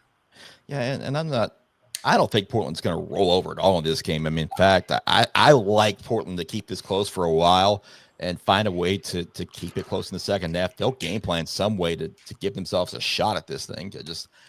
I'm not sure if they can really contain Oliver Bender or not. In fact, I'm going to be at Nolensville tomorrow night as long as the schedule still holds. So I'm looking forward to seeing this. Yeah, and if we have any viewers in Nolensville, when you see number 40 in white and purple tomorrow, and you see the way he runs football, no, it's not Mike Allstott, and I don't think they're related. Well, I think that. I mean, honestly, you're right. You guys are right. I mean, injuries really bogged down the Portland season, but their offensive line is still there. Mm-hmm. And I think that Keelan Dalton. I think they're what Cam just alluded to. You're going to see cloud of dust in this game from Portland, trying to keep the ball out of the hands of the Knights' offense. Losing Avery Hughes was just devastating, though, because they really needed him to get after the quarterback and maybe try to keep Tristan Lithmexe pinned up. And I agree, Chris. I think that this game is probably close up to the half, but look for a few big plays out of Nolensville's skilled position players and to put this one away. I think Oliver Bender is in for a big night. Could very well be. Riverdale 11, and Connor's going with the Blue Devils. The rest of us are on Riverdale. Wow. Connors took some shots this year, and they've worked out, so I'm not feeling comfortable now about my pick. Yeah. I last week kind of really made me make this pick. I thought Riverdale was impressive in their loss to Oakland. And Cam mentioned it earlier. They're playing really well, and they got a freshman receiver that we're going to be talking about for a long time. That kid's special. Got a sophomore quarterback in Hampton that's just getting better week by week. Lebanon losing to Cookeville the way they did was eye-opening. And I know you can run the ball in this Riverdale defense, I think, but I like the Warriors here. They don't lose in the first round. I'll be honest with you. I'm just gonna say Well, this. I'm just gonna say this. If this game stays on Friday, it's a natural playing surface at Lebanon. Lebanon likes to run the football. That's true.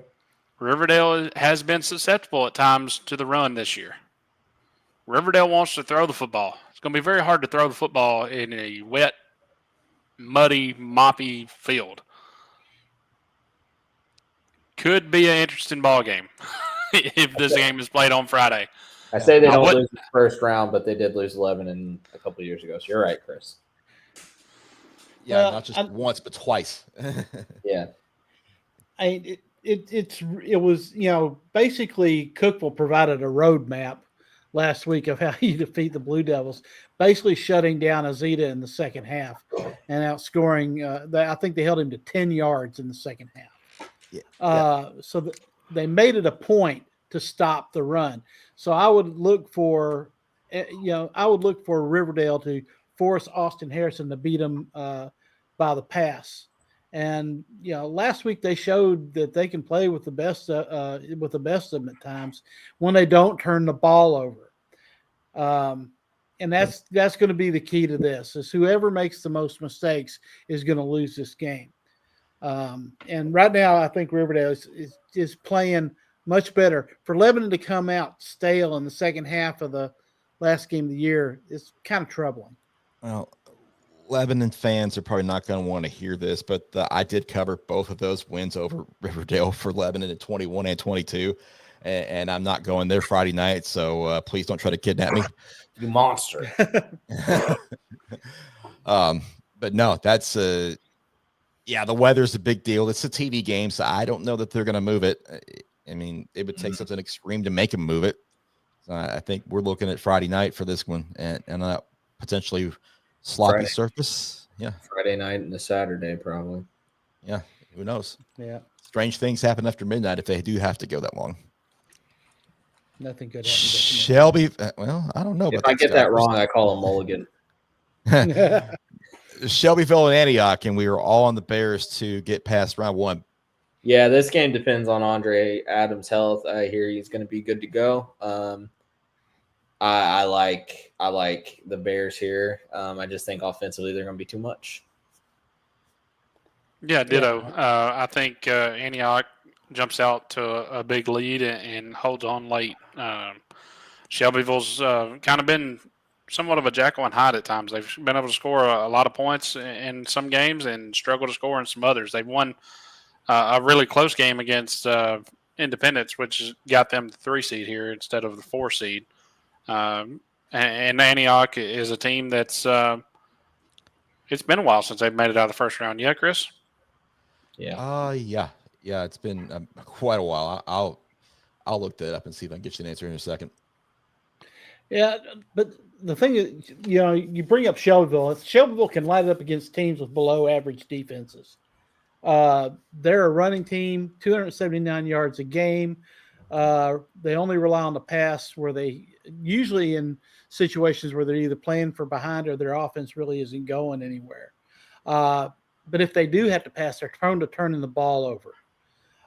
So that's a good thing for Antioch is that if they can if Antioch's defense and Fred Natumba could come up huge in this game. Natumba has 100 tackles, 18 tackles for loss, and 9 sacks this year. And he may get more than that. I expect him to have a big game along with Caleb Doss, their linebacker. I think their defense is underappreciated because they've given up points at time. But that kind of happens when your offense scores so quickly that by the end of the game, you're running on fumes. Antioch has 4 appearances past the first round in the playoffs all time. The last one coming in 2007. Wow. So, yeah, it's been a minute.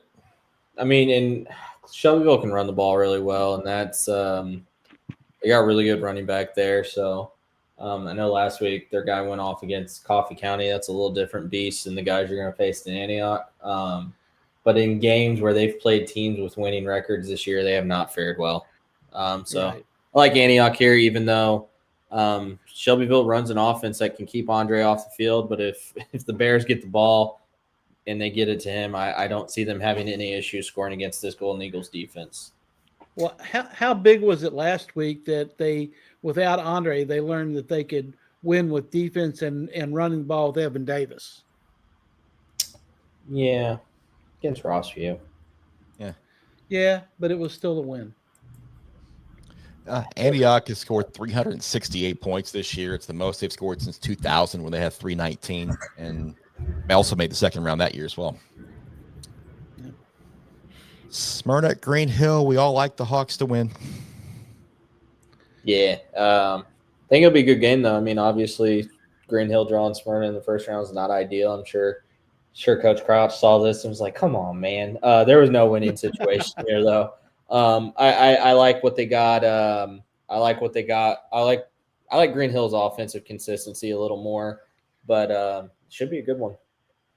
I like the fact that I like it for Green Hill that Coach Crouch is going home because it's going to mean more to his players because the Hawks definitely can't allow the Bulldogs to stick around. This team does the Smyrna defense is very good, and they're really good at turning you over and capitalizing on mistakes. They got almost 25 sacks this year. So I think that this will be a good game for Smyrna. I expect them to stay with them into the second half, but I eventually think that Green Hill is just going to have too much for them. Yeah, I think you guys nailed it. I think the Green Hill offense versus the Smyrna defense is the matchup that's going to determine this game. If Canaan Burrows and Zach Cartwright can get going early, I think Green Hill jumps out to a lead, and Smyrna has to play catch up. And Smyrna, unfortunately, on offense this year so far has been not good enough to play catch up a lot of the times. They need to keep this thing right there at one score game, back and forth type game, low scoring game for them to have a chance to win. But Coach Crouch, as he has said plenty of times, he'll always bleed purple and gold. But I definitely think he's ready to get past round one with the Hawks. Sycamore, White House, Heritage. These two teams played just a couple of weeks ago. Yeah. Pick them. I don't know. I didn't know where to go with this one, so just pick Sycamore and screw it. Somebody will win this game. If I get it wrong. Yes, that's funny. Joe, we must have flipped the same coin. This game went to overtime just a couple of weeks ago. It's. I think it goes. It very well could wind up there again. These teams are so similar in. I take it back. White House Heritage really good on defense. Sycamore wants to run the ball. It's going to be part two of who can come out of this one alive. Yeah, the first matchup a couple weeks ago, 16-13 in overtime for Sycamore. And when you have a player like Hicks Hunter, trying to make sure I got that right this time. When you have a player like that, we talk about players in the postseason can oftentimes be something that you don't want to see as far as a superstar player like that kind of does a little bit of everything and is a game breaker, a game wrecker. It helps having already seen him. And this Heritage defense has been legit all year. We earlier in the year we kind of, kind of talked a little bit about the offense maybe not putting up nowhere near as many points, and maybe that making them a little bit less of a threat this season. They won the region. Before we get to the next game, a lot of Instagram comments are asking Blackman Gallatin. What are our thoughts on that one? I know we all picked Blackman. It's going to determine if Jackson was healthy. It would be in the top 10 games if Jackson was healthy. Yep. With Jackson not healthy, I don't know if Kashawn has shown the ability to consistently pass the ball good enough to keep Blackman from pinning their ears back. And that's a defense that you don't want pinning their ears back because they are very good up front, and they have an experienced secondary. It's a really good Blackman defense. I'm not sure if Gallatin can score enough to keep it close. No. And Let me just ask Coach Crouch and that unbeaten Green Hill team from last year what it was like.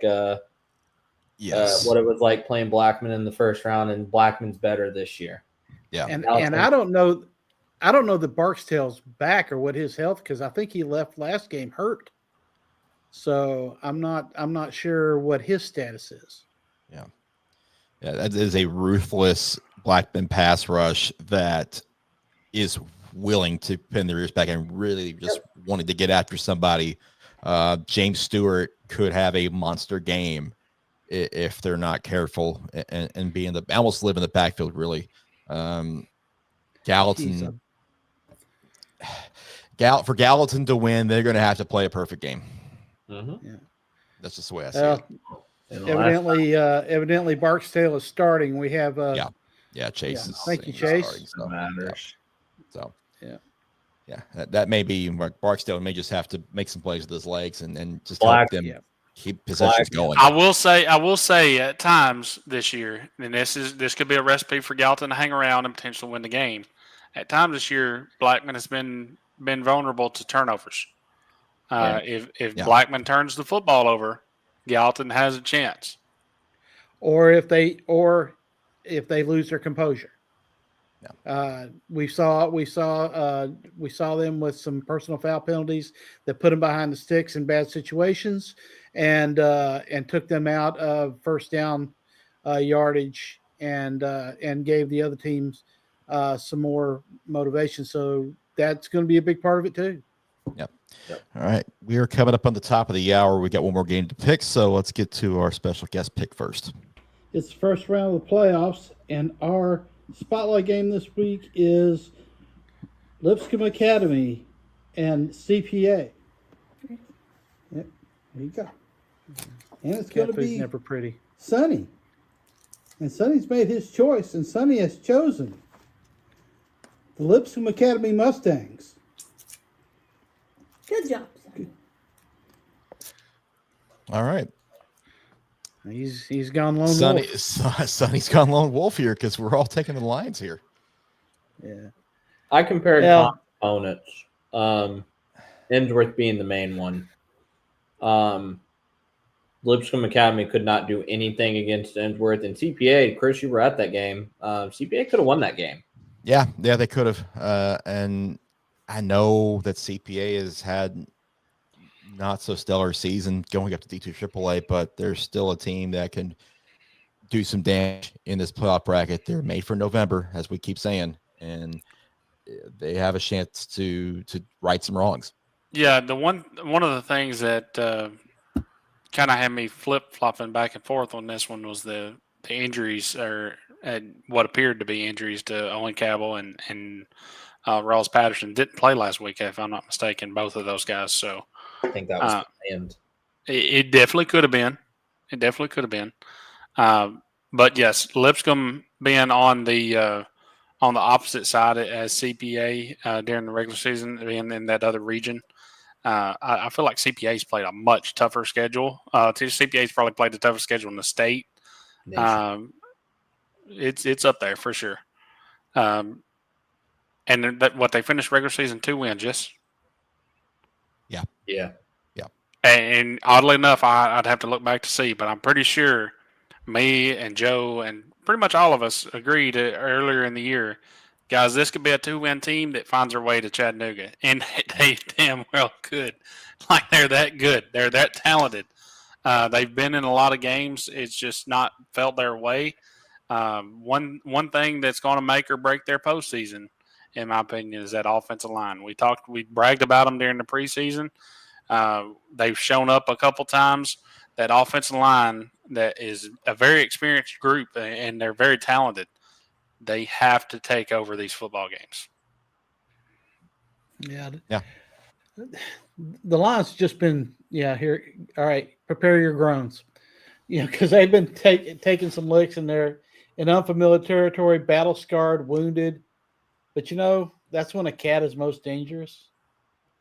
If they have Owen Cabell and Ross Patterson back this week, that's going to help all phases of their game, and I think that they will. I just like CPA in this game, and I think Preston Patterson's going to play a big role in it. Yeah, that's going to do it for our picks tonight, right at the top of the hour. So let's get everybody in here with one last word before kickoff, and Cam, I'll let you start it. Yeah, seems like every week since about week 8, I've been kind of on the same kick. Player seasons are going to end. Be respectful. Let them have their moment. These moments for them will last a lifetime. It's about the players, not about the fans. So definitely enjoy it. We will get 2 nights of football. There will be some games on Friday still. So super excited. And comment here says real season starts now, and that's exactly the way it is. This is the real season. This is what makes or breaks. This is what every team strives for in June, July, and August, and even before that. This is what everybody wants. Everybody here has a shot until you don't.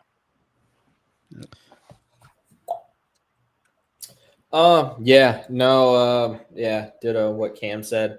Latest episode of Into the Hive is out now. Please go watch that. It is a coach focused episode focusing on Dustin and Drew. Wilson, they've run Springfield for the last 14 seasons. They've turned that into a great program up there. Great guys. I've gotten to know the Wilson family really well. So I had a lot of fun putting that together. I will be at Springfield tomorrow night for their opening game against Creekwood. And then Friday night, I know we don't have a lot of games, but we will still go live on Instagram maybe around 10:30, maybe around 10, depending on when games end. I will be in Indianapolis, so I'll be an hour ahead. But if you are at a game Friday, stay safe with the weather coming in. Hopefully it's not as severe as maybe they're thinking it will be. And then for everyone heading out to games tomorrow night, stay safe and enjoy the first round of the postseason. Well, for all those teams that we picked against, just remember this. There's nothing more American than an underdog story. From Rocky to the 69 Mets to the Miracle on Ice, Americans have long been against the bully and square in the corner of teams or people that have defied the odds. Well, this week is your stage, and the spotlight is there for you. Ross Perot once said, life is never more fun than when you're the underdog competing against the giants. So you have 48 minutes between you and glory, 48 minutes to be a legend.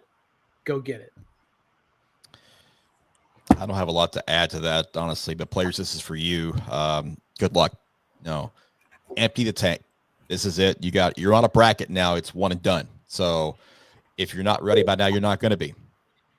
Go out there, empty the tank, and play for the guy next to you. The name on the front's a hell of a lot more important than the one on the back.